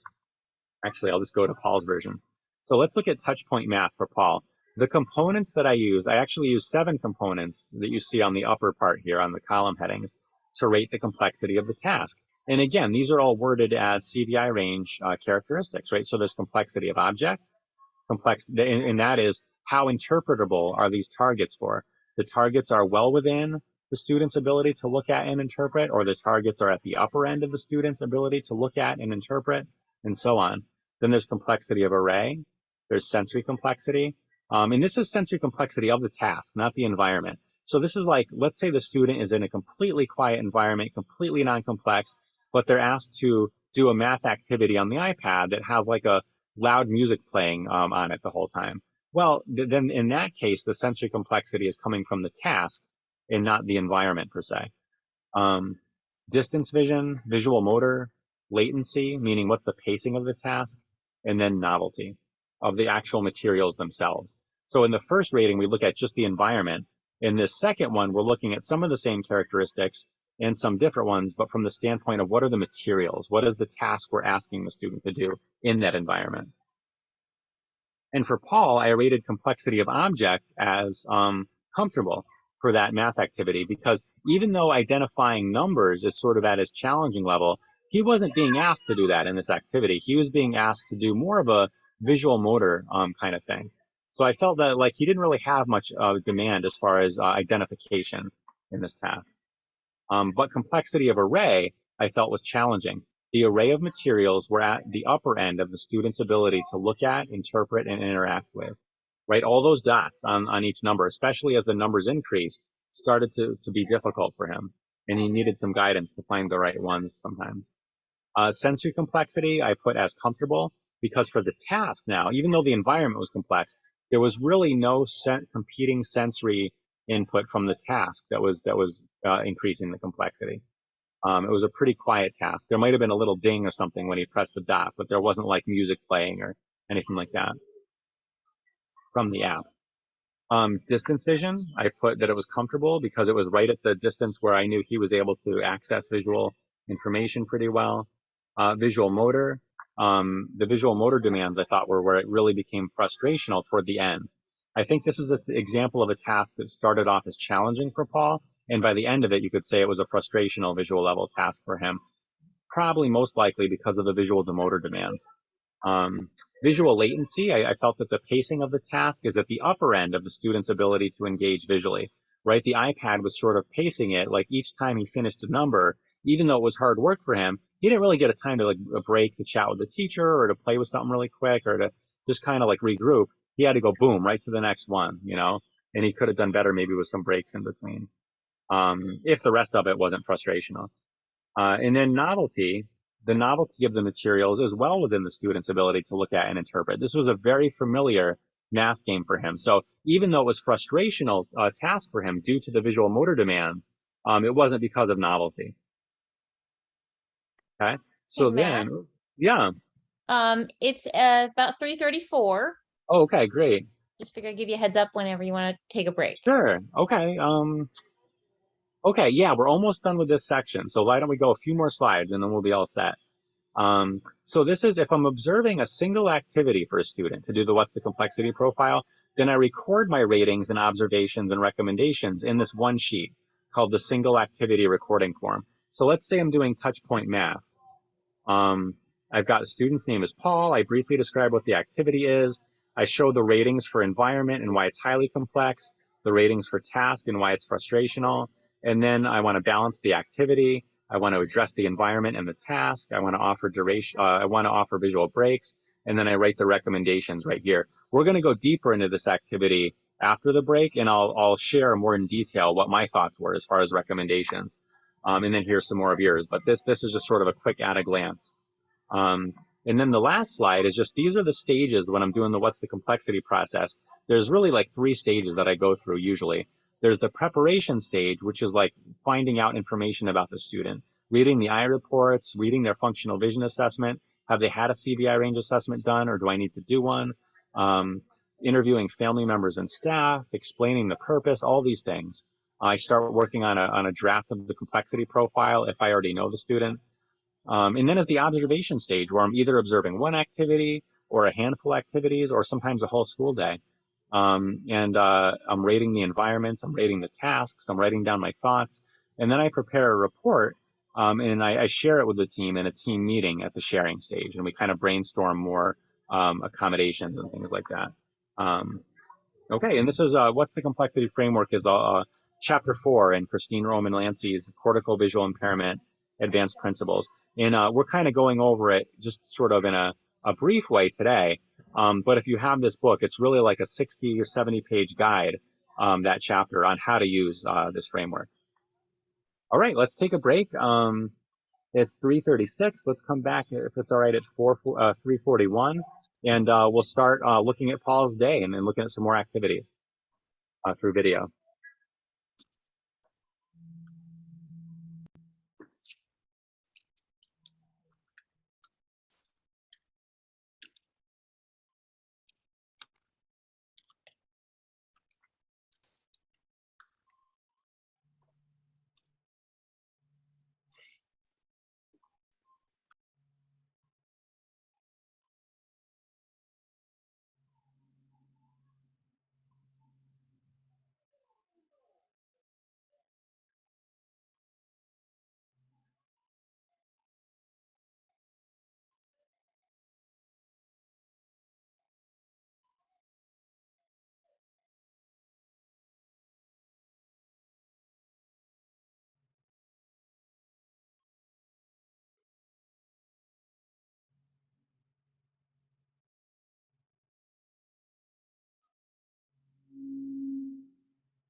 Oh, let's see. I see a question in the chat. I'm going to open the chat for a sec.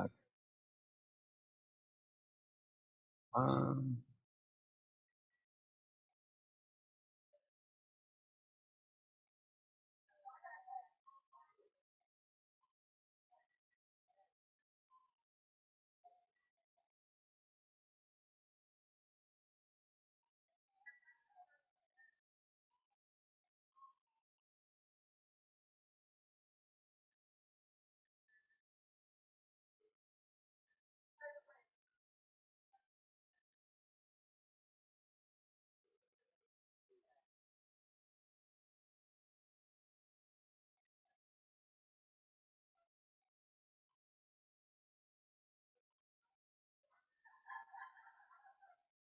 okay, Aditi, it's funny. The font right now is making it hard for me to scroll down and read the whole question, but I think I got it. Are you saying that um, like the education, the psychoeducational assessments like IQ that we give students, especially the nonverbal portion, has a lot of visual processing tasks on it that may be inappropriate for some children with CDI. Exactly, because and also if you look at the speech language testing that is done in elementary years, most of the tests have images, and the child has to say the Yeah. named object, and also, you know, sometimes we look at a child's sequencing skills in Hmm. terms of processing. Yeah. And I feel that all those tasks are very inappropriate for children who have CVI, because that means we are testing them with the limitations of CVI. Exactly. Yeah, I agree. I agree. I think, you know, for the most part, so I know when Perkins does, IQ assessments, at least in the past, when they've assessed my students, they usually leave out the nonverbal part, because it's just recognized that if you're blind or if you have visual processing issues, like in CDI, it's not going to usually be appropriate. And it's not going to get at the person's cognition because there's that visual processing barrier. So yeah, I agree. I mean, I would stop short of saying like that's a blanket generalization, but for pretty much every student who we've had this conversation with on the teams and everything, the school psychologist, the family, we've all kind of agreed, like for this student, it just wouldn't be fair. Like it wouldn't be accessible. And so what they've often done is they've given, for some students the verbal, but they've left out the nonverbal. I know Perkins has a certain way of deciding what sections to use for certain students and not for others. But yeah, I agree. And so a couple of my students have had to get letters from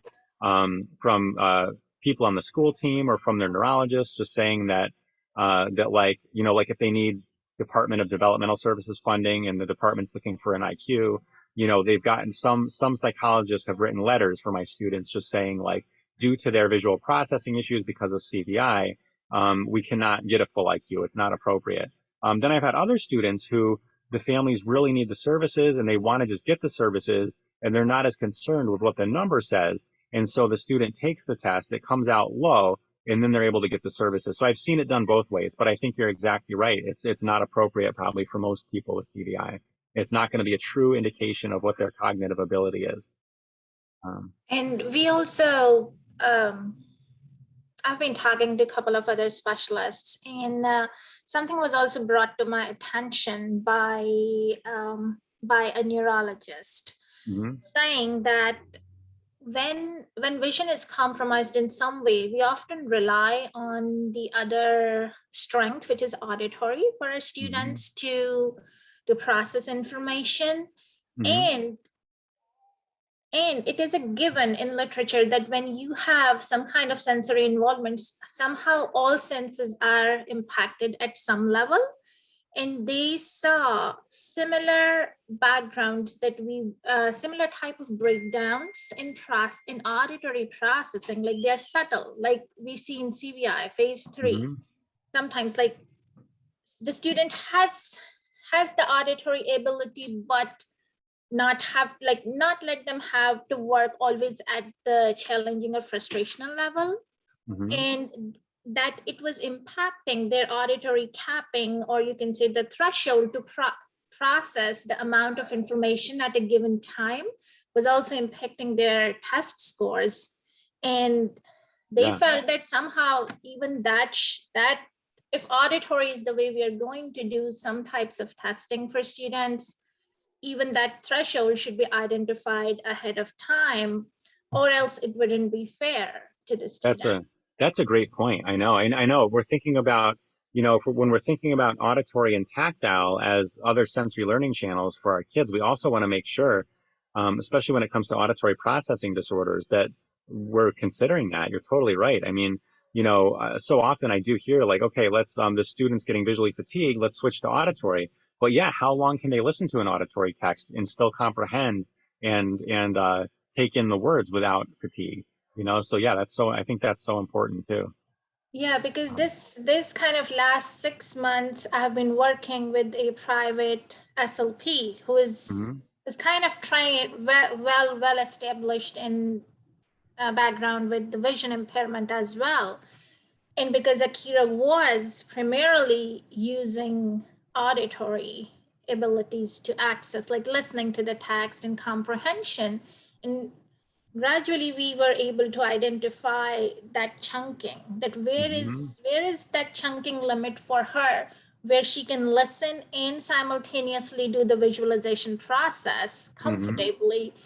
And then after that, like there were breakdowns happening, and she was asking, okay, go back, let's repeat it to me. But she wasn't able to keep up because, like, she was already tired. That Right, was she should have taken a break long time ago, Yeah. instead of just pushing herself through it. Absolutely. Proactive breaks. And that's such an important reminder, I think, Aditi, is that holds for auditory for a lot of students too. And, I'm just thinking of myself. I think I do pay less. I think it's less on my mind, and I pay less attention to the students' need for a break when they're listening to auditory text than when they're, it's almost than when they're reading the print. It's almost like, I think teachers who don't understand CVI will see a student looking at print and assume they're fine because they can see it. Even though as people who know CVI, we see the fatigue and we anticipate it unless there's breaks. I think sometimes looking back, reflecting on it, that might be how I'm looking at auditory sometimes. Like, oh, they're visually fatigued. Phew, now we can go to auditory. Now we can sit back and everything's fine. But that's a good point. Just because they're listening, how do we know that, maybe the first 20 minutes, they're really taking in the information from the auditory book really well. But then maybe the next 10 minutes after that look the same to us externally, but maybe the comprehension is starting to break down inside the person, So yeah, that's such a good point. Thank you, Akira, Aditi. It's okay. And auditory is very difficult to identify because most of our students would use headphones. Yeah, that's a good point too. A lot of times I don't know what I'll be observing an auditory task where my students in the classroom listening to a book, and I'm like, I don't know what they're listening to. Yeah. Yeah, thank you. You're welcome. Thank you. All right, so let's take a look. So Paul, let's see.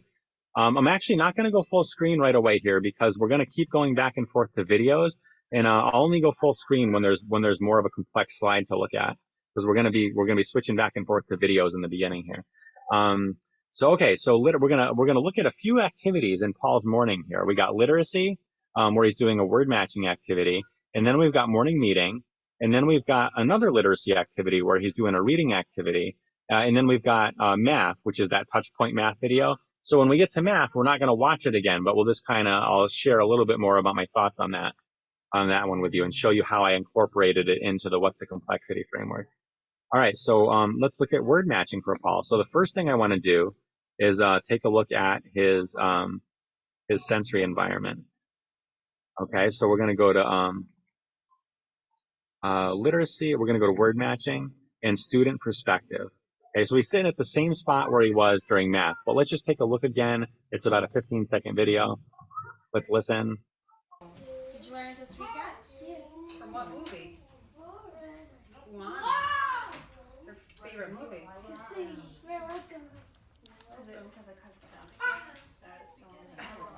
Got it? Nice work, Paul. I'm just gonna move it over a little bit for you. Okay, so now they got the occluder up, which is nice. They've got the black background up. I should tell you though that you can't see this on the video, but to the left, there's the the trifold board is not extended far enough to the left to block out the movement of people going in and out of the classroom door. So that's still an issue. There's still a lot of traffic there. Okay. And then we'll watch the task. I think it's, oh, let's start with this one. What's the ticking? Now, I just want to, didn't pause. I just want to pause it for a second, say that you see the template there that he's got to like place the words on and match the outline of them. The ones that are already put in place on the left, he didn't put those there. Those were just left there because they wanted them to just try doing 4 instead of all of them. So those were just already there.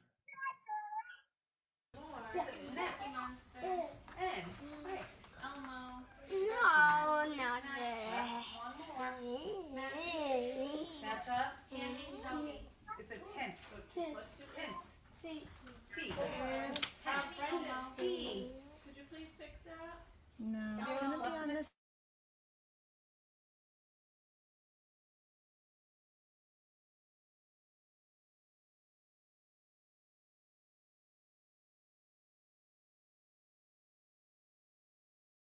You got a flashlight and marshmallows? Yes. Remember we did that at summer retreat? Yep. And did you have a sleeping bag? And took a nap. Yeah, you didn't want to get up. Good job, Carly. Self-token. You can be Denise. What do you want to earn? What? Beanbag? Good choice. 3 plus 2 is, how many tokens do you have? Whoa, whoa, whoa. 3? Yes. 3 tokens already? No, none of them are gonna go on this side. Matthew You have to Blue? choose from these 4. All right, we'll go to the back to the PowerPoint. Matt, there was a comment. Sure. There's actually 2. One about going back to auditory discussion about auditory. The Okay. type of input can also affect comprehension because synthetic speech can be Oh, especially yeah. hard to tell inflection. Such a great point. Absolutely. Yep. That's something Um, that I like to assess with some of my students. And yeah, most of my students prefer the human voice. Yep. There was a talk about accents too. Hmm. Child gets impacted by accents when there's more auditory closure work needed. And that with Paul, the paper shouldn't be moving. It prevents him from attending to the task. And why is there no color? Yeah, I know. You got these black and white boxes. They're not. It's interesting because I think they're from the sort of the Fontes and Pinnell. I'm not a reading teacher, so I'm just sort of like vaguely remembering that. But I think I'm trying to remember if this was what Christine was saying way back in like the boot camp, but is that Fontes and Pinnell used that sort of that idea of like the shape of a word with the tall letters and the short letters, but that it seemed like we needed to do it a little different for people with CVI. So she kind of combined that idea with the idea of color and more tightly outlining the unit of the letter to show the salient of the word, to show the salient features. So it's interesting. It's like, so it's almost like they're like recognizing that he needs help with that shape of the word, but maybe not going about it in a way that's going to consider his CVI as much. So this is how I rated the environment for that activity. I believed again that complexity of array was minimal now because they had the black backboard there. Complexity of sensory input was high because of the noise. Visual movement was high because of what we couldn't see off to the left, but Paul was seeing it. And then lighting and novelty, as before, were still I had rated as minimal. Okay. And then for the task itself, for the number match, for the letter or word matching, I rated the complexity of object or, visual recognition as challenging because he's at the stage where he does have some sight words and he's able to match. If you just give him like one word and then you give him 2 different words and you ask him to find the one that matches, he can do that. But it's like right at the upper end. It's a stretch for him. He's got to really think about it and focus on it. When it comes to complexity of array, I felt that's really what made this task frustrational. I thought visual motor demands were also challenging, but I felt it was in this case that complexity of array that really pushed it over the edge. From what I've seen of Paul, I feel like if he just had 2 outlines on there, like maybe on a slant up in his upper visual field or his center visual field with like a two outlines on a black felt board, and they gave him one word and he had to match, I think he might be able to do that. Like, it would be at his challenging level, but this was just way too much at once to try to look at and process for him. And so, I completed a single activity profile for him, or a single activity worksheet for Paul. You see that the environment's high, the task is frustrational, and going to his individual complexity profile, is the activity balanced? Well, if the task is a frustrational level task, we know that you shouldn't do frustrational tasks for anybody, so it's not balanced, right? That it's the task is not a good fit for the environment. And so I indicate that we need to balance the activity. And in this case, I have recommendations for both how we could do that by addressing both the environment and the task, and offering visual breaks. And I wrote those right here under comments, but I made them easier to see here for the presentation purpose. So for Paul, I indicated that we could reduce the complexity of the task by reducing the array of word shapes and words to 3 instead of like 8. Use black slanted, and I would actually say now probably even 2 would be better. Use black slanted felt board to increase the area of Velcro target. I'm thinking like the APH all-in-one board, and maybe just have 2 letter templates. Use the bubble outlining maybe for Paul. We could try that with a brightly saturated color, and let's just see if he can match it to the 2. And let's make it fun. He has so much fun doing role-playing games and pretending he's talking on a cell phone to staff or to a friend. Let's harness that and use it and make this more of a fun game rather than just like a task that he's got to trudge through. And then I was also saying for the environment, we should really put up a divider in that left periphery to just get that movement out of his visual field. It was very distracting and fatiguing for him. And then possibly relocate to a quieter workspace or try to do the task at a time when the room is quieter, like when most of the other kids are out at related services or out somewhere else. And then I was suggesting also, we really need to, at any challenging level task or higher, or any challenging level task, I should say, we really need to offer short visual breaks at frequent increments throughout it for Paul. All right, let's take a look at morning meeting. I'm going to go to the video of morning meeting. First, I'll just show you Paul's perspective real quick, sort of his perspective. Okay, so for morning meeting, I gotta just explain this a little bit. This is sort of like I was kneeling down right next to him taking a video, so you get to hear kind of the volume. Oh wait, which one? Skinny or You get to see some of the visual clutter. But what you're not seeing here is, so I didn't want to get his peers in the picture for confidentiality. That's why I'm sort of, you're missing some things in here. He's sitting at one of those boomerang shaped tables with the teacher in the middle. And he's sort of at the end of the table closest to us. And then all around the table, there's 5 or 6 other peers with 1 adult for each peer. So there's quite an array of movement and people that's also in his visual field. I just didn't want to get that because of, confidentiality. But that's the environment in this activity. Now let's look at what he is asked to do in morning meeting. Let's look at the task. 2 days have passed. Who can tell me what today's date is? What number is this up on the board, Paul? Oh, please. Is this the number 30 or 22? Yeah. 22. So Paul's not light gazing. He's actually looking up at the board. The teacher's writing the number of the day today, and he's reading it. He looked at it. He saw that it said 22, and he gave the answer 22. He was correct. But now look when he tries to do this worksheet. He's got the same worksheet that was the standard one given out to his peers, except you could see it kind of over near the center of the table where my pointer is here. The ironic thing is that the peer next to him, who doesn't have a visual impairment, actually got his own modified version of it that would have worked a lot better for Paul. And Paul's got sort of the one that came with the program or whatever. All right. Nice job. Circle 22. So we're going to find 22 on Find our me 22. calendar. Find me 22. Water even. Circle 22. No, 22, not just 2. Okay, and so that was just a quick part of the task, but look at all these other things he's going to be asked to do throughout morning meeting. This is way too close for him. The complexity of array is too high, and it's also hard from a visual motor standpoint because everything's so close together. It's hard for him to get an accurate, even if he saw the right target, it's hard for him to use his vision to accurately guide his, reach and circling of the right item. Hey, Matt, Yeah. there's a comment that it was noticed that a lot of the things on the desk are light in color and not a lot of high contrast. Okay. Yeah. Yeah. A lot of the things that were on that worksheet. Yeah, that makes sense. No, I think you're right.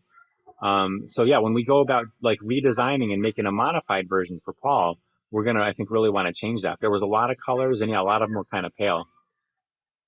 All right, let's see. So for this, for the environment, I rated it as highly complex, mainly due to complexity of array, complexity of sensory input, and complexity of that movement. Highly complex environment. And the task I rated as frustrational due to the complexity of the array, of the worksheet, and the complexity of the visual motor demands that he had to try to do in order to interact with that worksheet. So it's a highly complex environment, and it's another frustrational level task. So you'll see, like, when I do more than one activity, I usually use this template. I call it the schedule worksheet. And I just go throughout the day and kind of like map out each activity with the rating and my recommendations. And then I include this in my report at the end. So just some things that I suggested is that I wrote that, for the environment, it's really the complexity from the environment, like all his peers around the table. It's really kind of a necessary complexity because it's morning meeting. We don't want to like isolate him from his peers. It wouldn't be morning meeting. Maybe there are some ways that we could adjust his seating, adjust some of the clutter in the background, that would strategically place him in a spot where fewer of his peers were in his visual field at once. Sometimes that can work well. But I mainly said that I thought we needed to address the task by reducing complexity of array. And I basically recommend another sort of version of like that APH slant board math activity that I showed for Aiden, I think yesterday, where like you've got the slant board, so it's out of his lower visual field. You've got it, the black felt Velcro adhesive material, really wide area, and then maybe just giving him like, 2 numbers of the day that it is, and having him choose and take the other one off and put the correct one at the top to say like today is the 22nd, and like have a few things where he's doing it and he's not having to like sort through that entire worksheet. And then I said, build in maybe brief natural visual breaks throughout. So maybe instead of doing every item on that worksheet, maybe some days he skips 1 or 2 and he takes a break and listens to what his peers put for those. And then maybe he's only participating in the ones that maybe he chooses. Maybe they give him a choice at the beginning and say, Paul, out of the 6 activities that we're going to do in morning meeting, which 2 do you want to leave out today? Or which 4 do you want to do? Or do you want to try all of them today? We're really giving him more control over like, geez, in this short period of morning meeting, maybe doing 6 visual tasks is just like going to tire me out. So that kind of thing. And then, and then for visual breaks, his team and I and his mom brainstormed what are some things that he really loves to do that would be fun visual breaks for him. And for him, it's things like have conversation time with staff, use walkie-talkies with staff who are in another room talking to him, and things like that. Visiting friends around the school, he loves to do that kind of thing during visual breaks in between activities. But he could also do within activities, he could take a break every few minutes and do like a quick walkie-talkie conversation or something like that with the staff person who's working with him. Okay, and then we'll do the last one here before math is reading. Let's see. Whoops. Actually, I'm going to skip reading because I think we've already seen 2 frustrational. This is just another frustrational level reading task. I'm just going to go to the end here because I want to leave time for what we're going to, the rest of the things we have planned as well. So if we look at his schedule worksheet, I indicated that the next reading activity, it was in a less complex environment because more peers were out of the room and it was quieter. But the task was still frustrational because the reading they were having him doing, it wasn't reading words. It was sort of tracking board maker symbols to go with the words for each word that he heard as the teacher read it out loud. But they were really close together and it was just too cluttered. And so it was frustrational really for that. Even though he could identify the symbols pretty well in isolation, there was too many of them really bunched up. So I made recommendations for how to address the task there. And then if we look at Touchpoint Math that we saw the video for, I rated the environment as highly complex and rated the task as visually frustrational. Okay. And basically for touchpoint math, I said that this, it starts off as kind of challenging level task, and then it really becomes frustrational by the end. And even though Paul can do most of it, it's really at the upper limits of what his visual system is capable of, very fatiguing.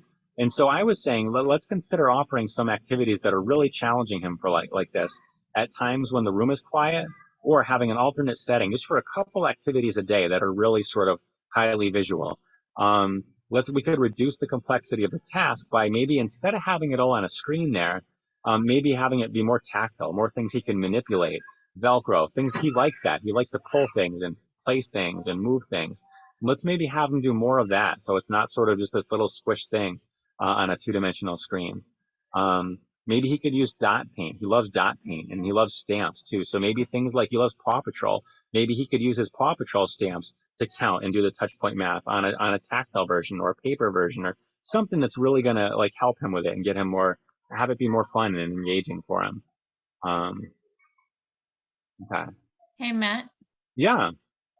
Somebody asked about the also the complexity level coming from the teachers, the aides, like their clothing and the auditory information with instructions and all of that too. Oh, during morning meeting? Mm-hmm. Yeah, I know. During morning meeting, there's a lot of environmental complexity for those reasons, right? And that's why I think we need to like look at what he can do visually and make it even easier than that for him. Try to make it even more comfortable. Like what he had right now is frustrational. It was outside of his visual abilities. We could take it down one notch and make it challenging where he can do it, but it's like kind of a stretch. But that would really, to me, require a much quieter, less complex environment for Paul. But what I'm thinking is like, we might be able to like, face him and rearrange his seating a little bit in that on that table where from his viewpoint, he's not seeing all of the students because where he was sitting, he was kind of facing the rest of the table. So he's seeing all the aides, all their shirts, all the students, all their shirts, all their movement, all that stuff. If we sat him in the middle of the table, then he would more just be seeing the teacher and maybe like a little bit to each periphery, but he wouldn't have that entire array of students in his visual field. But I think there's going to be some element of environmental. I think we're still not, even with that, that's going to sort of soften the complexity of the environment for him. But because of the noise, it's still going to be a highly complex environment. So what I think we need to do there is figure out, well, we can balance that activity for him by making the task well within his visual abilities, like comfortable rather than challenging, rather than frustrational. And so I think if we come up with just, that's why I was thinking of that, like that black slant board, the APH all-in-one board, if we just put one of the activities up at a time, like 2 numbers to pick from, and that's it. And then maybe 2 weather things to pick from. Is it sunny or cloudy? And that's it, and like do one at a time. Then the level of complexity is so well within his reach that not much of the complexity is coming from the task anymore. And hopefully that'll make it easier for him to be in the complexity of the environment. Paul doesn't mind a complex environment. Like he loves lunchtime.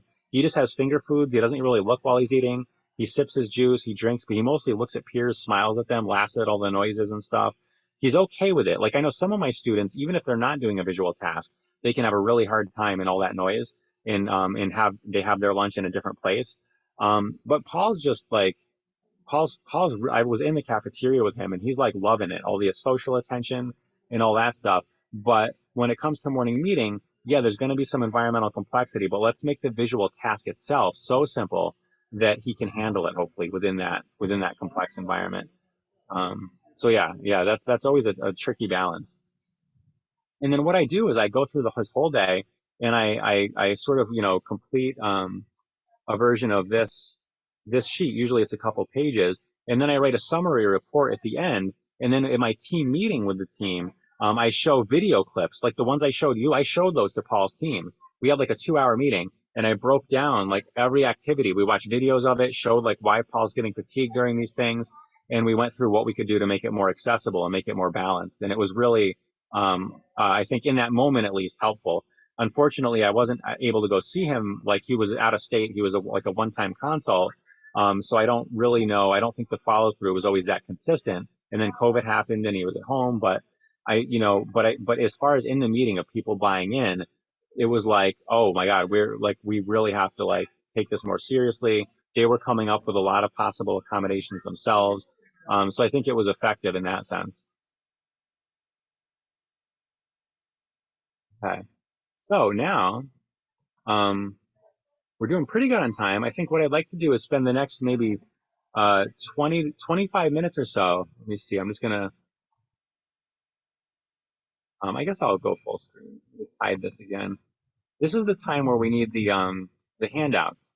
So we're going to be using two documents during this time: the task bank and the individual complexity profile. And okay, so the first one would be the task bank, and it's in the folder of things you need for today under day 3 handouts. And the task bank is basically, and you don't have to print it out or anything. There's 2 versions of it on there. There's a Microsoft Word version, and you could complete the Word version just by like highlighting the C, the CH, or the F next to each item.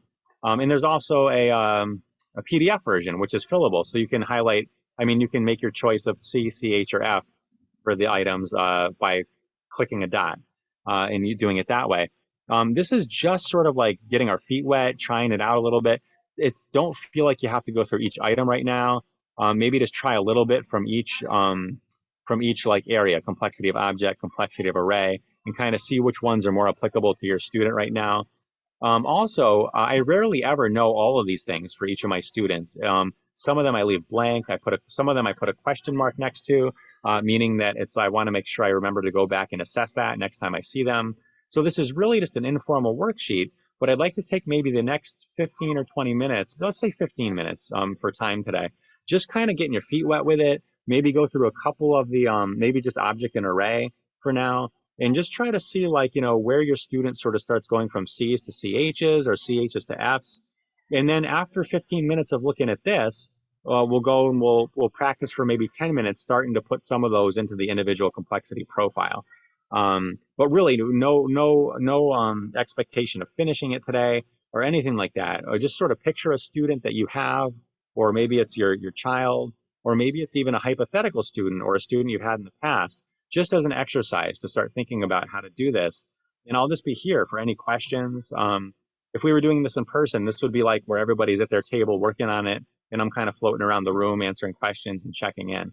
So if you have a chance, try to open that folder, grab this document, and just try maybe object and array for now, and don't even feel like you have to do the whole thing.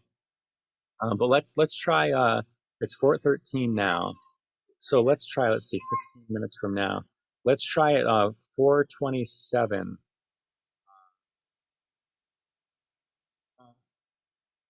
No, you know what? Let's try just going to.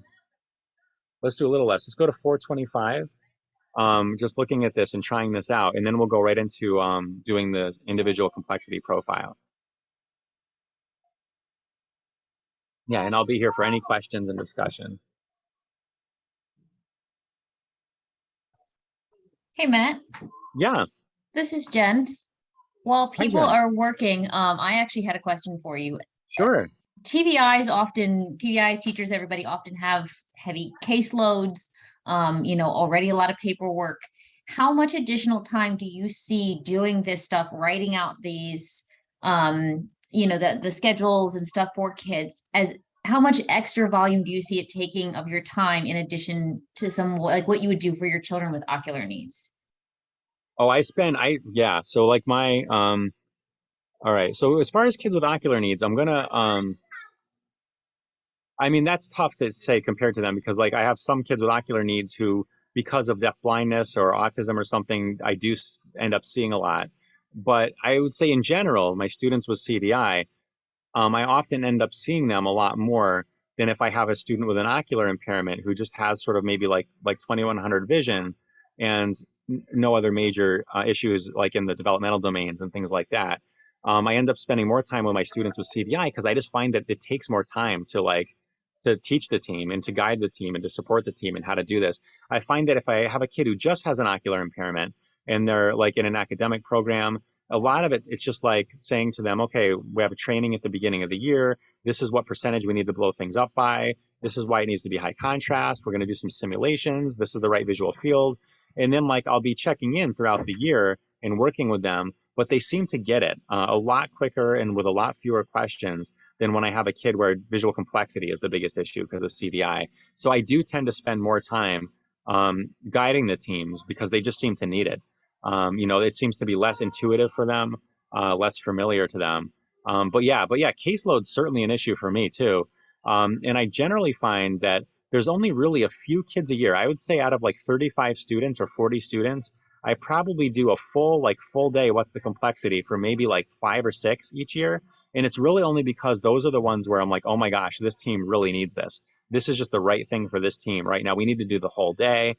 We need to figure this out. We need to work together. And often those are the teams that are the most motivated because they're throwing their hands up like, I don't know what to do. Their parents are upset. The students having behavior. And we're just like working together. And sometimes I'll go for either a full day in that case or 2 half days close together. And then write up the report. We'll have the meeting and everything. And so I find that like, I don't really see it as taking up more time though, because I feel like for those teams where like it's just so challenging from the standpoint of they're not sure how to accommodate and make the day accessible, and there's all these issues happening. For those teams, I find that if I didn't do this, I would just be spending more time there in other ways, kind of putting out fires as opposed to trying to do it proactively like this. So I don't really see it in that case as taking more time. For a lot of my students, I'm really doing like more of like the single activity observations. Like a teacher might have had the student for a couple of years, but there's like a new math activity they're doing. And the teacher emails me and says, hey, in your next visit, can you look at the math activity? Because I don't know what we're doing here. And then I'll go in and just do what's the complexity for the math. So it's kind of like I would have visited anyway, but the single complexity, the single activity sort of process using what's the complexity tends to make my visit more productive because I've got something to follow that keeps me sort of like disciplined as far as like why I'm here and what I'm doing. And then I literally have it on my computer as I'm observing most of the time. And I'm typing it up. And maybe I go out to my car and finish it real quick after the meeting. And I just shoot it right to the teacher through an email. And then they're happy because they get that concrete feedback right away. So mostly I don't see it taking more time. Sometimes I guess the part that takes the longest is writing the reports after like a full day visit and stuff like that and preparing for the meeting, sometimes including lots of videos. That does take some extra time. But then my hope is that I spend less time sort of reacting to things if we've been proactive enough in the beginning. Awesome. Thank you. Yeah. It's definitely it's tough though. Caseload sizes. And I think one difference between my job, I think, and some other people, if they work for districts, is that I noticed that a lot of times the hours that you have in an IEP are pretty set in stone sometimes. Whereas I work for the state, and the districts sort of like we go out there and we fulfill the TVI hours for the districts. But because we're like, so my hours in an IEP will usually say something like 40 hours per year direct, 20 hours consult, or something like that. And then I can fulfill those hours in any sort of like, I can front load them, I can back load them, and then if I exceed the hours, it doesn't matter because we're a free state service. So if I've already done my 40 hours and I need to go in for 20 more, I can just do that without asking anybody because it's free for the district. There's no charge for the state. It just means that I have to really be looking at my caseload and think, all right, if I do 20 extra hours for this student, am I going to be accidentally leaving out another student, and just making sure that doesn't happen. And that's the tricky part.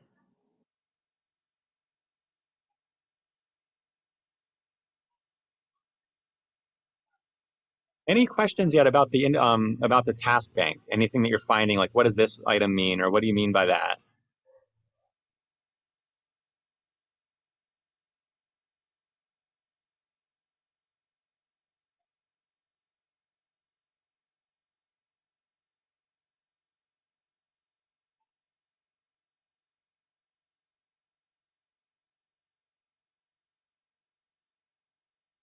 If there's no questions about it, I might ask people to share or maybe move on to the individual complexity profile a little earlier in a few minutes, just because I want to finish that, and then I would love to, before the survey, I would really love to get to a little bit of visualization and in that whole deal, that whole like kind of research area.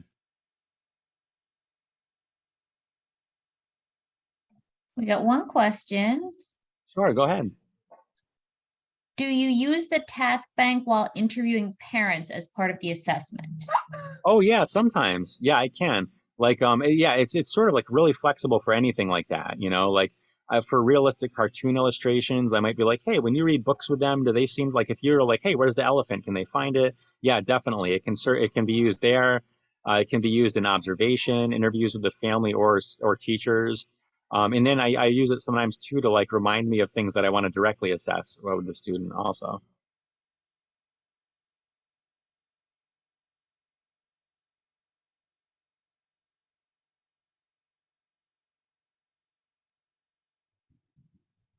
All right. Well, I think if people kind of have the idea here with the task bank, let's not dwell on it too much. Let's go to the individual complexity profile. And again, this is just like no expectation of finish or anything. This is more just like, you know, given that you're thinking through like what are challenging, comfortable, and frustrational tasks for my student, what would be some of the main ones you might pull from either the task bank or just from activities that you know the student already has in school that you want to put in here under these different categories? You know, what are a few comfortable level tasks that your student either hypothetical ones from the task bank or ones that your student already has to do in school? What are ones that are comfortable? What kind of environment do you think we should expect the student to do those in? What are some examples of challenging level tasks? What are some frustrational level tasks? And I just want to stress here too that, you know, for CVI, again, it's so diverse. I mean, we read the post from Nye D'Amato from the CVI perspective, and for them, using vision of any kind is just a grueling task. And they've decided to take a much more tactile approach and a blindness kind of approach to everything, and it's worked really well. It's worked beautifully for them. Even though, you know, Nye writes in one of their blogs that even if you're a person who can read print really well and who has good acuity and who by some standards seems to see really well, you might choose a more blindness route like braille and tactile, like just like a lot of our students use canes. Even though they can sometimes see the ground, there's that whole optic ataxia, visually guided stepping issue, you know, or visual fields, you know, so they're using a cane. So I think that with this, there may be some students where you just say, hey, you know what, for this student, every visual task is at least challenging or frustrational. Or for this student, you know, maybe every visual task feels frustrational to them and it's not, you know, maybe we're taking a different route. For a child in phase one, maybe there's no such thing as a comfortable level task yet. For some kids in phase one, like especially in early phase one, maybe looking at that pom-pom with the flashlight on it is using a lot of visual energy and they're tired after it. So maybe it's challenging, you know? So yeah, just keeping that in mind. I mean, I've shown examples of Paul who has like a lot of different examples for each category, but just a caveat that's not the same for all my students.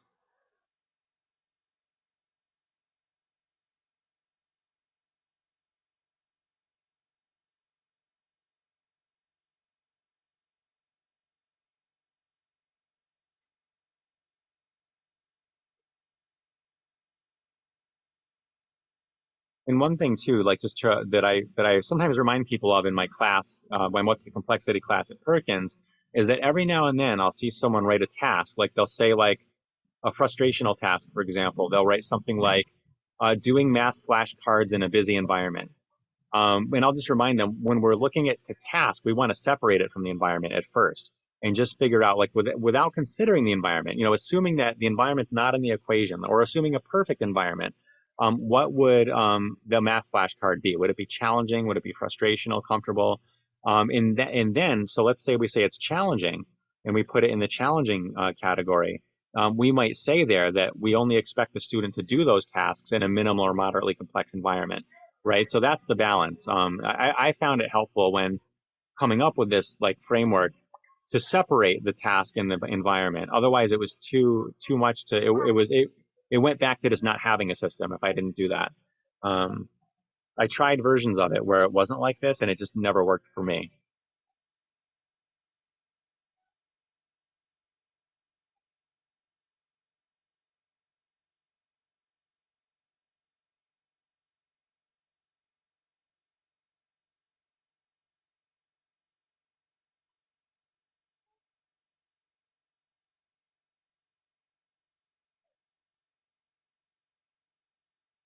Before we move on to visualization and aphantasia, is there Any questions about the individual complexity profile?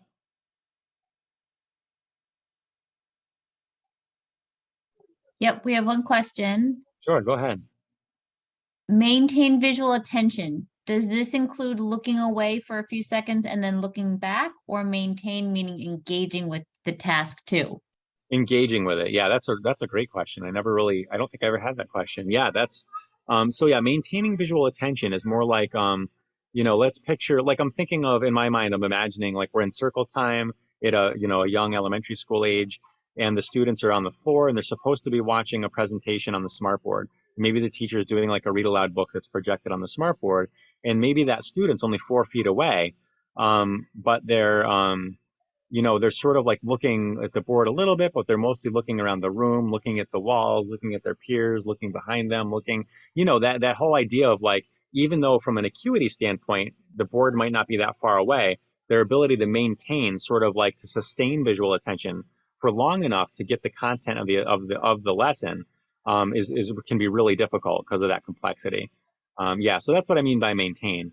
I think like if they're mostly looking at the lesson and taking it in, but they're glancing away every now and then, I wouldn't think of it that way. It's more like, are they able to maintain enough visual attention on the presentation to actually be able to absorb and take in the material?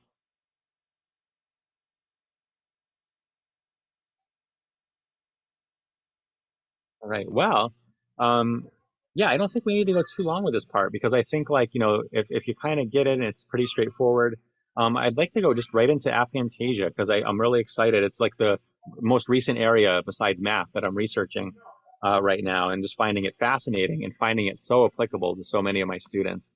So I'm going to exit out of here. And up aphantasia. This is like really new for me. This is like past few weeks kind of new. This is the first time I've ever presented about it.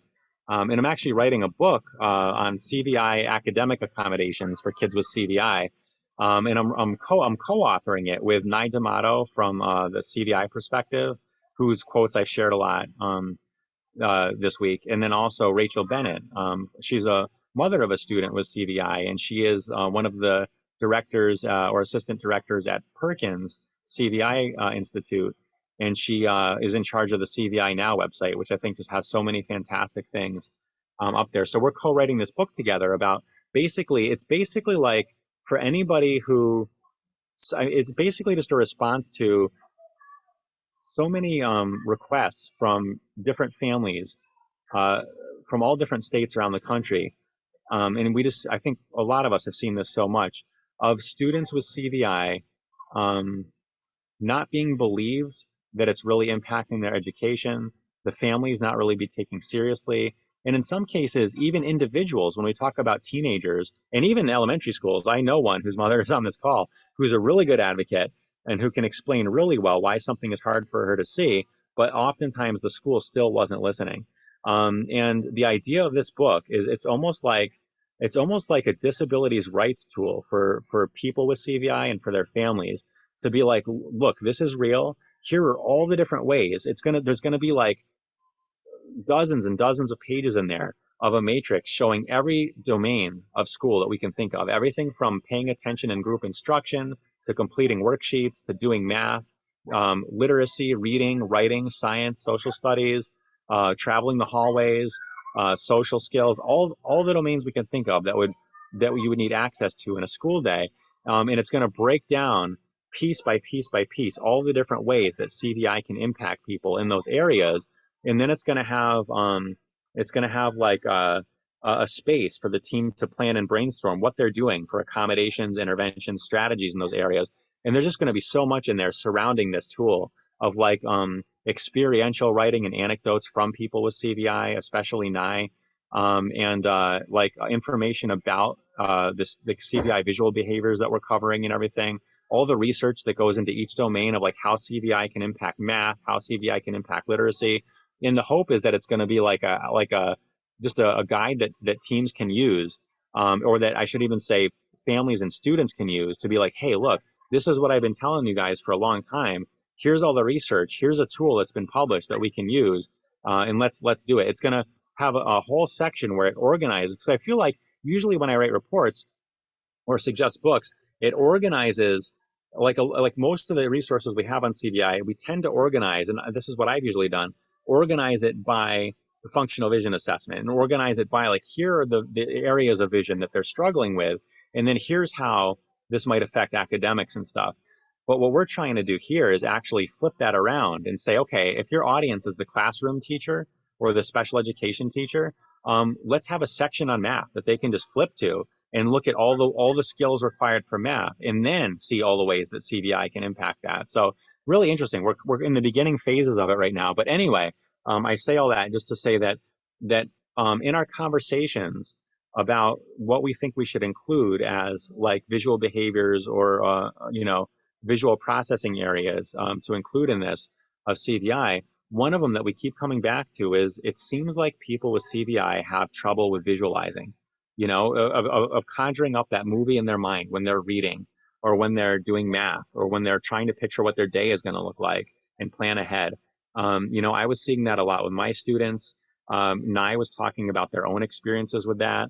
There's other CVI bloggers online who talk about difficulty visualizing, which I'll share in a few minutes. And so, I'll just stop introducing it and I'll kind of go through. This is like my first kind of crude presentation on it. I think I'm going to find out a lot more about it, but I think what I've discovered so far is exciting me. So I want to share it with you. All right, going to hide this thing. Matt, when do you anticipate it being available? Well, the draft, like a peer review draft, is we're trying to get done by the end of December, and then depending on how long that process takes, some while after that. My hope, my dream would be like next spring, but who knows? With stuff like this, it can just be, we want to take our time and really do it right. We're going to have a thorough group of, even before the peer review process, we're going to be asking a lot of people to come in as advisors, people with CVI, neurologists, eye doctors, TVIs, math teachers, and just sort of like before we get to that draft where we say, hey, we think we're ready for peer review, to really like have these advisors to give us feedback throughout the process. And then when it gets to peer review, we've got a bunch of people in mind too that would just be wonderful to have and just get all different perspectives. And we just want to make sure that it's really thoroughly examined before it goes out. But my guess is that I think Nye and Rachel and I will be presenting on parts of it here and there, like before that time, but just that the whole thing probably won't be out for a little while. Okay, let's see. Okay. Let's do a little exercise for a second. I'm gonna read you a pretend passage from a history textbook, and I just want you to pay attention to what I'm reading, or you could either listen to me and not read, or you could also read while I read. But I'm gonna read this passage, and then I'm gonna talk about it. I want to ask a couple questions about it afterwards. Okay, so here we go. One hot day in ancient Mesopotamia, a caravan of travelers, all of their belongings strapped to their camels' backs, trudged through the sand. They longed to reach the city where they could find food and other necessities at the local bazaars. Okay, let's pause there for a second. So can anyone tell me, was anybody, as you were listening to this or reading it, were you sort of like either in a vague way or a vivid way kind of visualizing things at all? Was there anything you were picturing, or what were you picturing? And you could call it out or you could write it in the chat.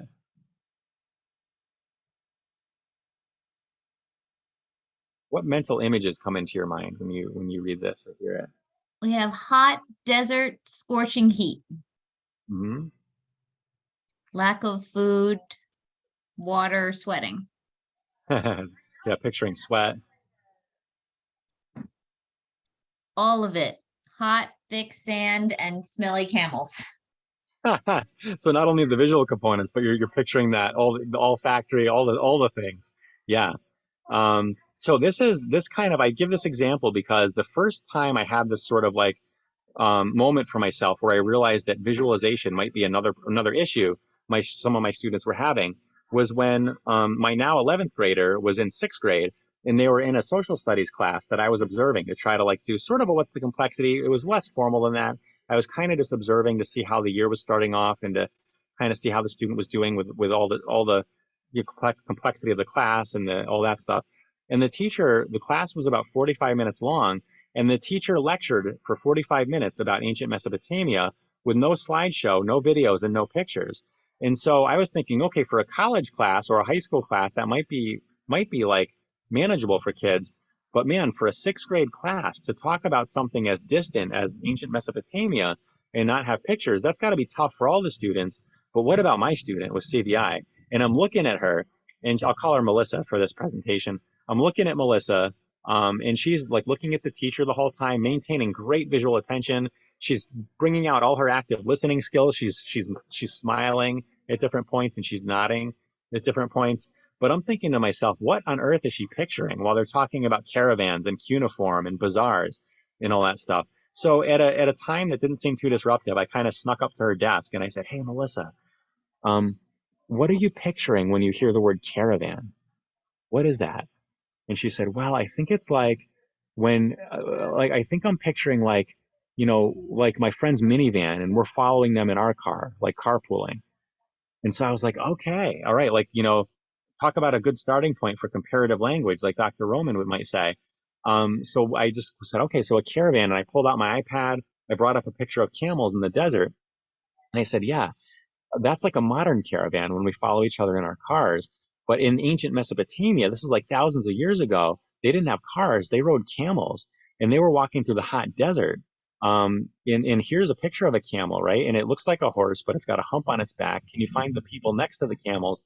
We were talking about all that stuff. And I realized we needed to do the same for cuneiform that the teacher was talking about, and the same for bazaar. What's a bazaar? Well, it's like a market. Here's a picture of a modern day bazaar. What do you notice about it? And really going through like giving her the mental imagery that she didn't seem to have for this task. And we found that was so powerful because she struggles with reading comprehension and with listening comprehension when it comes to topics like this. And we found that this has worked so powerfully both for nonfiction reading comprehension and for fictional text as well, trying to conjure up pictures and things of what's happening. So we'll show her now often YouTube videos and Google Images to pre-teach certain concepts that are going to come up in texts and lectures, and her comprehension seems to do much better when we do that. And she's gotten to the point where she is like advocating for people to do this. And she'll write emails to her teachers at the beginning of the year saying, if you can please use pictures whenever possible, that would be great, because it really helps fill in those imagery gaps for her. Okay, exercise. So let's talk about math. Whoa. Let's think about math for a second. I'm going to give you a word problem in math, and I want you to try to solve it in your head as best you can. All right, here we go. A rectangular ball field measured 100 feet in length and 50 feet in width. The grounds crew needed to order 5 by 5 foot pieces of turf to cover the entire area of the field. How many pieces of turf did they need to order to cover the whole field? Who can tell me?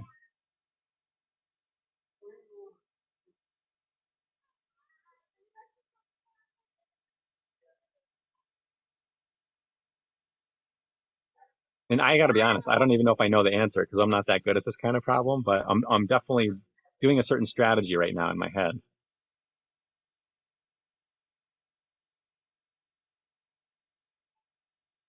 Anyone have the answer?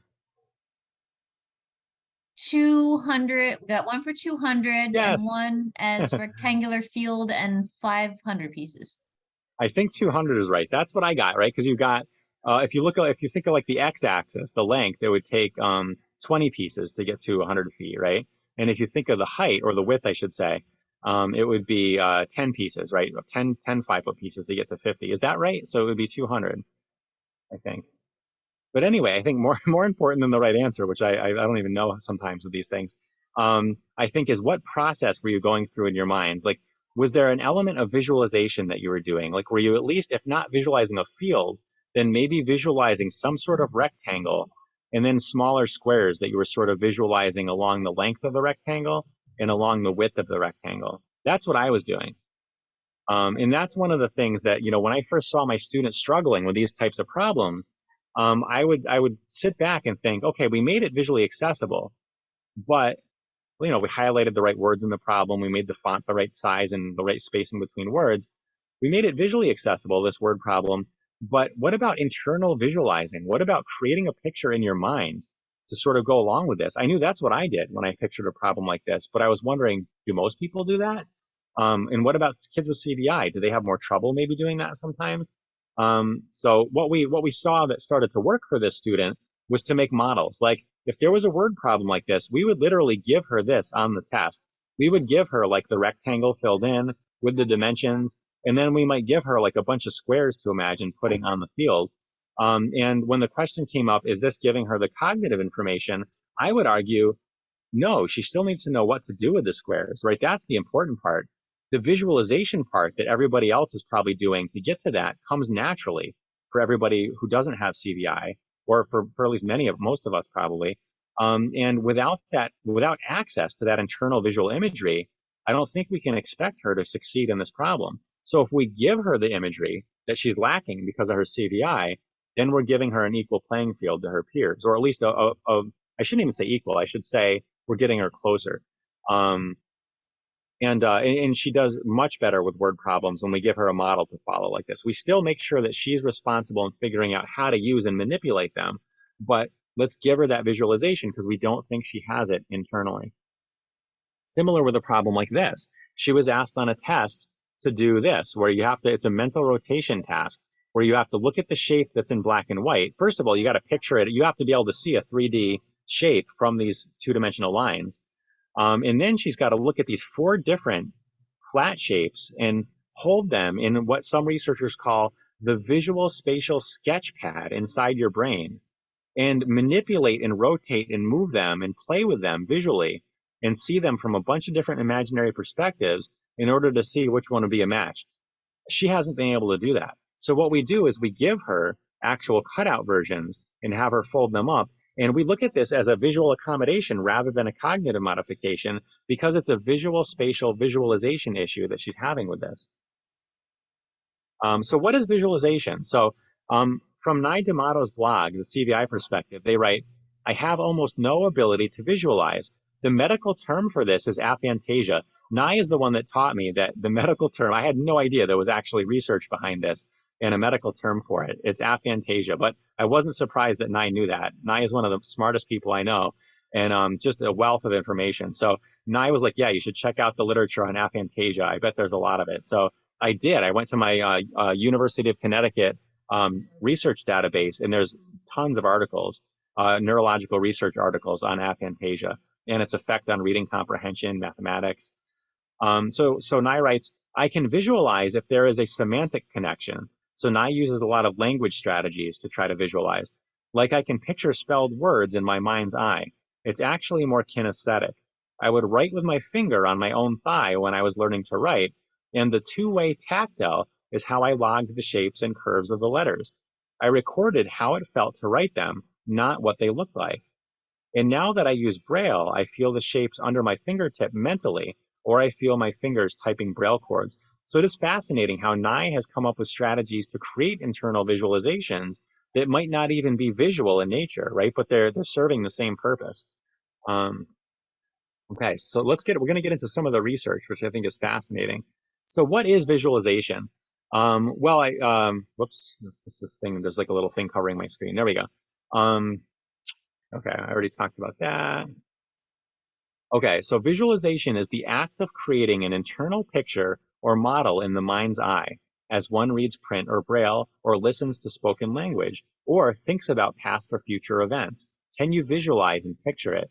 This mental model or representation is critical in our ability to comprehend or think about text, lectures, or events. Visualization can be equated to making a movie in the mind for thinking and language comprehension. Okay, some quotes from some kind of old researchers that are pretty prominent. William James said that the static meaning of concrete words consists of sensory images awakened. I like how Millie Smith writes about empty language, the danger of people with deaf blindness, who have some hearing, for individuals who have some hearing, but that the word, if they don't have access either visually or tactily or both, to the concepts that represent the words they're hearing, the words might become empty language. Piaget said that the evolution of images is a kind of intermediate between that of the perceptions and that of the intelligence. And I just want to add as a caveat, we know that people can be brilliant without having visualizations externally or internally, right? Plenty of people who were blind from birth who are incredibly brilliant. This was more of an older way of thinking. Now we kind of appreciate more that you can create internal imagery in other ways other than vision. And I think that's more about what he was writing about. He happened to just be studying people who were using their vision. And then this last quote, thinking is concerned with the objects and events of the world that we know. When objects are not physically present, they are presented indirectly by what we remember and know about them. In what shape do memory and knowledge deliver the needed facts? In the shape of memory images. Experiences deposit images. But for kids with CVI, do experiences always deposit those images incidentally, right? Probably not. Like Christine Roman often says, we need, without a mediator, without somebody to sort of bring what's out of reach visually to that student to them and explain it to them and bring them to it and make it accessible to them, then this whole idea of experiences depositing images in the mind might not be happening for a lot of kids with CVI. Readers or listeners construct mental models of a situation that a writer or speaker is describing. This is the basis of language comprehension. Strong readers often describe making movies when they read. This is from Nancy Bell from the Linda Mood Bell program. They have a reading program that they've developed that the whole emphasis of it is to teach people how to become better visualizers for reading comprehension. And then there's this quote, while readers engage with a story, they create mental, visual, and other sensory images or internal pictures of the story, which facilitates mental model making. So I think the takeaway for me is that this isn't to say that if you don't have a visual image in your mind of something that you can't comprehend it, but it's to say that you need some sort of impression in the mind, whether it's visual, whether it's tactile, whether it's auditory or linguistic or kinesthetic. And if you're not forming some sort of sensory or linguistic model in the mind, then that's going to impact your comprehension and seemingly your cognition. So for kids with CVI, I think a lot of times because they might seem to see okay, people are assuming that they're taking in all this information without realizing that, like Christine says, we need to be mediators of their experiences. They need mediators. So in addition, readers use mental imagery to infer what is in the character's mind, to predict and explain their actions and emotions, which adds to the mental model as well. So I'm thinking of some of my students who have a lot of difficulty with more of the abstract emotional intent of characters, that type of question when they're reading stories. And this just kind of was interesting to me that visualization can play a role in that as well. Readers that have strong mental images tend to have more proficient reading performances. Now a little bit about CVI, or how it relates to CVI. The occipital lobe, the primary visual cortex, as well as the temporal and parietal lobes, right? So ventral and dorsal stream, are heavily involved in generating internal visual imagery. So not just processing what we're looking at, but actually recreating visual images in our mind when we're imagining things. That's also done in our ventral and dorsal stream. These are also the areas often impacted in CVI.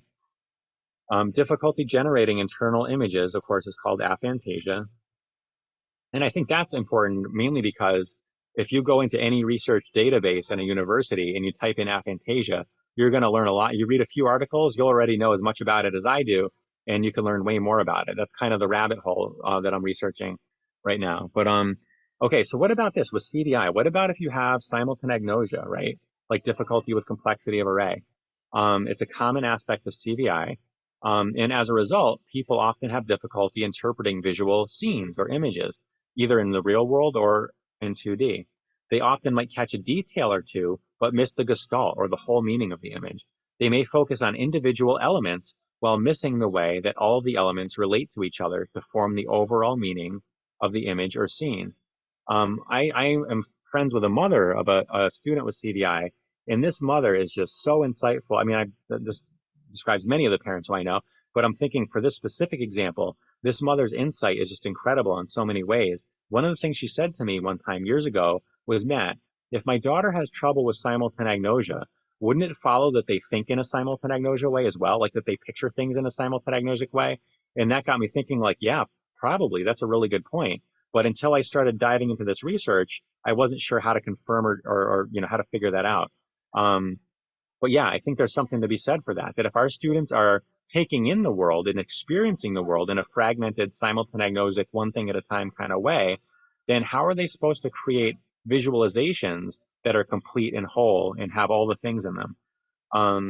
What about object agnosia? What about complexity of object? If you have difficulty identifying single objects, right? Then that also may, if you have trouble identifying a dog by its salient features, then it's got to be tricky when you're listening to a story auditorily about dogs to picture what's going on if you have a hard time picturing dog in the same way that you have a hard time seeing a dog. Research actually shows that the way a person perceives images is closely related to the way they create internal images. So that really hit home for me, because for so many of my students who maybe can't verbalize to me how they're visualizing or not visualizing things, from this research right here, you might be able to extrapolate that if we know a student interprets images in a certain way, then we can make some assumptions that their difficulty visualizing might have similar characteristics. So if I have a person who I show a visual scene and they're only picking out one or two elements and not seeing the gestalt of all of it, then that could be how they're visualizing as well when they're listening to a story or listening to someone talking. So let's see, I'm checking the time. All right, I think do we have to pause and maybe do the survey? Thank you, Matt. Yes, so the Yeah. link to the evaluation is actually in the chat box. And I want to let you all know, whoever needs ACVREP closing code, the word is castle. So please, we really appreciate you filling out the evaluation. It's not that long, but your feedback greatly helps us design the next training. And you'll also, when you fill out the evaluation, you'll get access to all the forums, the credit certification, etc. Thank you. And I have a few slides left. Is it okay if I read those while people fill out the forms? Oh, absolutely. Okay. So thank you. Yeah. So difficulty. So according to Nancy Bell, difficulty visualizing or generating a movie in the mind can be a root cause of difficulties with language and reading comprehension. Difficulty visualizing during reading and language listening can result in a person having greater difficulty with inferential or abstract understanding of the content versus the more concrete aspects. So many of my students who are readers will do better with the concrete elements of the story, like who did what and when. But when you ask them, why did a character do that? Or why do you think they were standing there? Those inferential, more abstract questions, that's where a lot of my students seem to be having the most difficulty. Visualization is critical in math as well. As we know from Stanislaw Dehaene's work, visualizing the number line, among many other things, as we do operation or solving a word or using visualization in a word problem, are critical foundations for math performance. So now a little bit from people with CVI. Nicola McDowell, who's a person with CVI, who has a brilliant blog on CVI Scotland, she writes, she's talking about having trouble visualizing when it comes to aspects of daily life. And she says, it was the same for the interior decorating. Every time my husband had asked me to make a decision based on what I wanted it to look like, I had been unable to imagine and see the image in my head. All I could do was see what was directly in front of me, a blank wall, a concrete floor, bare windows, a pile of dirt. She continues, I had also, when she's saying now before she acquired her CVI from an injury, she says, I had also been able to easily visualize other things as I went about my daily business. For example, solving math problems or creating a mental image of what a certain dress or hairstyle would look like on me. But now she's saying after she has CVI, she's saying when I started to think about it, I couldn't actually remember the last time I had properly been able to visualize anything. As I continued to ponder this, I also realized that any time I had tried to visualize anything, it had either made me extremely anxious, especially when I was being asked to visualize something by somebody else, or frustrated with myself for not being able to see something in my mind's eye. This is from, there's this brilliant blog too on CVI Scotland right now by a teenage high school student who she calls herself Yellowstone, I think maybe for anonymity purposes while writing the blog. And she's got probably 15 posts already, which are just so cool, very insightful and thought provoking. She says, when I read books, particularly fight scenes, I can never figure out where anybody is or where anything is, even from explicit descriptions. These descriptions are confusing to me because I don't really have context for them, and I don't form images in my mind either, so they don't really serve a purpose to me. I do have, for lack of a better term, visualizations, but they're not with images.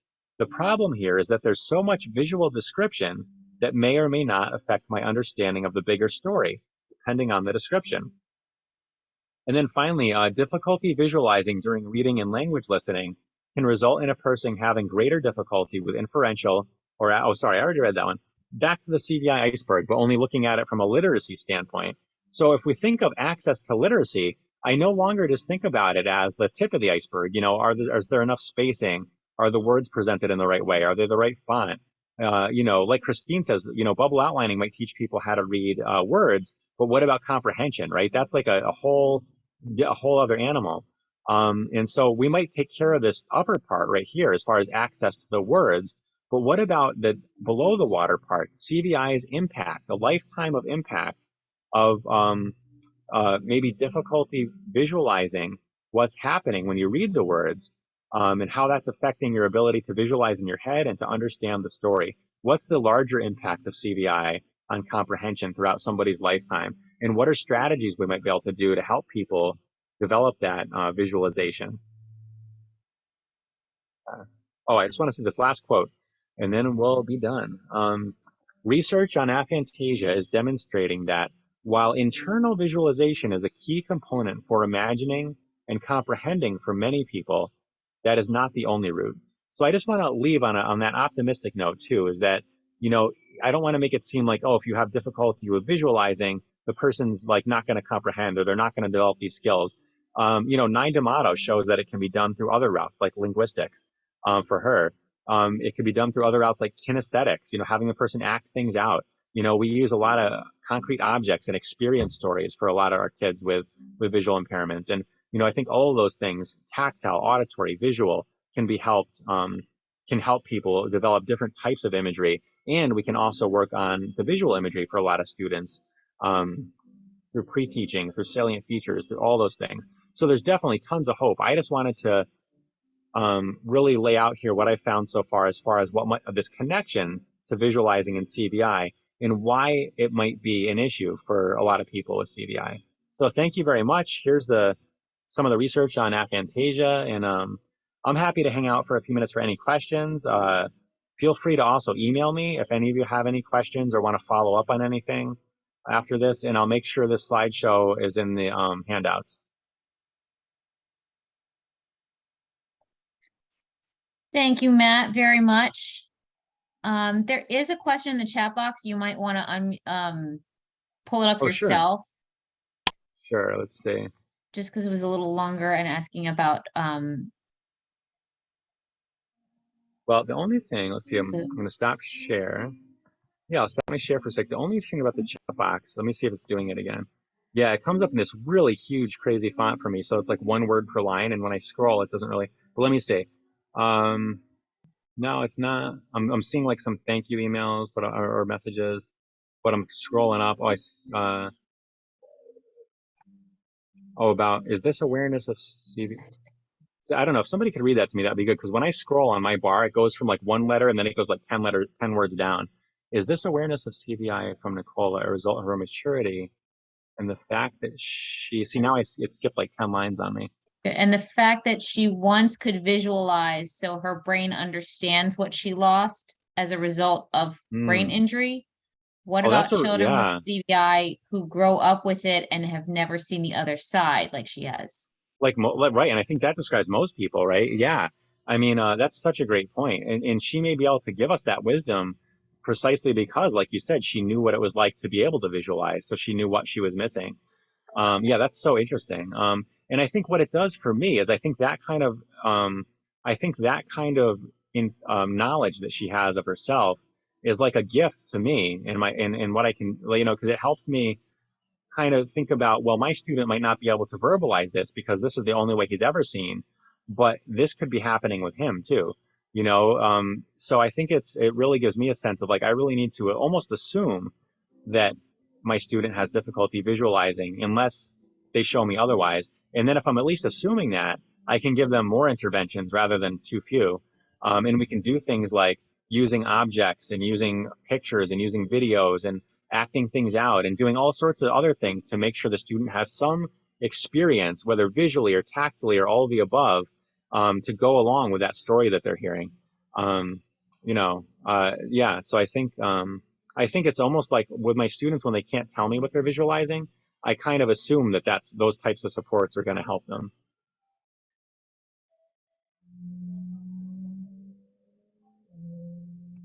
All right, well, thank you very much. We're at 5:01, so we will let everybody go on a Thursday afternoon. Okay, that sounds great. Thank you very much. Thank you, everybody. I hope you all have a good rest of the week, a good weekend.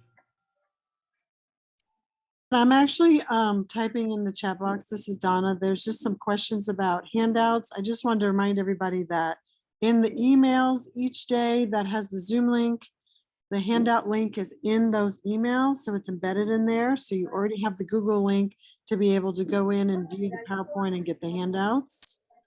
There was another question. I think maybe we could email out the evaluation as well. If you're having trouble getting it on the chat box, there's a link in here. It will be emailed out with the link to all the recordings. Yeah, so you'll get it, and we'd love to get your feedback. I'm just checking to see.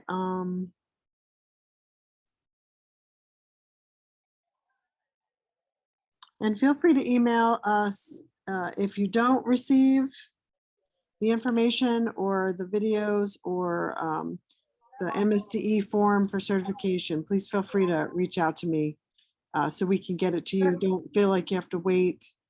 Give us about a week just to get everything organized. But other than that, just please feel free to reach out if you need something. No, that's a hundred days.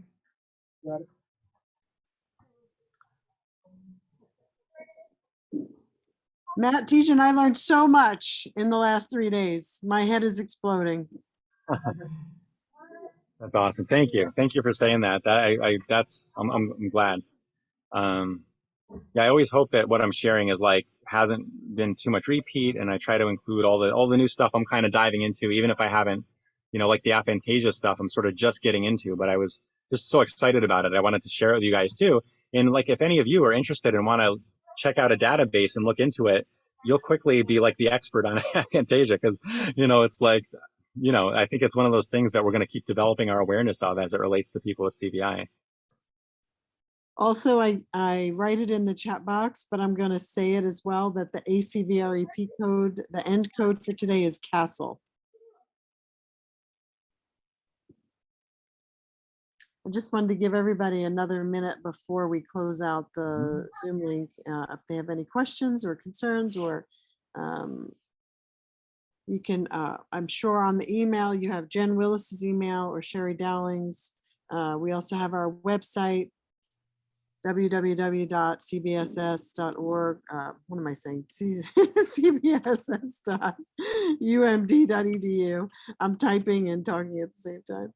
And you can reach us through our website as well. I just want to make sure everybody has what they need.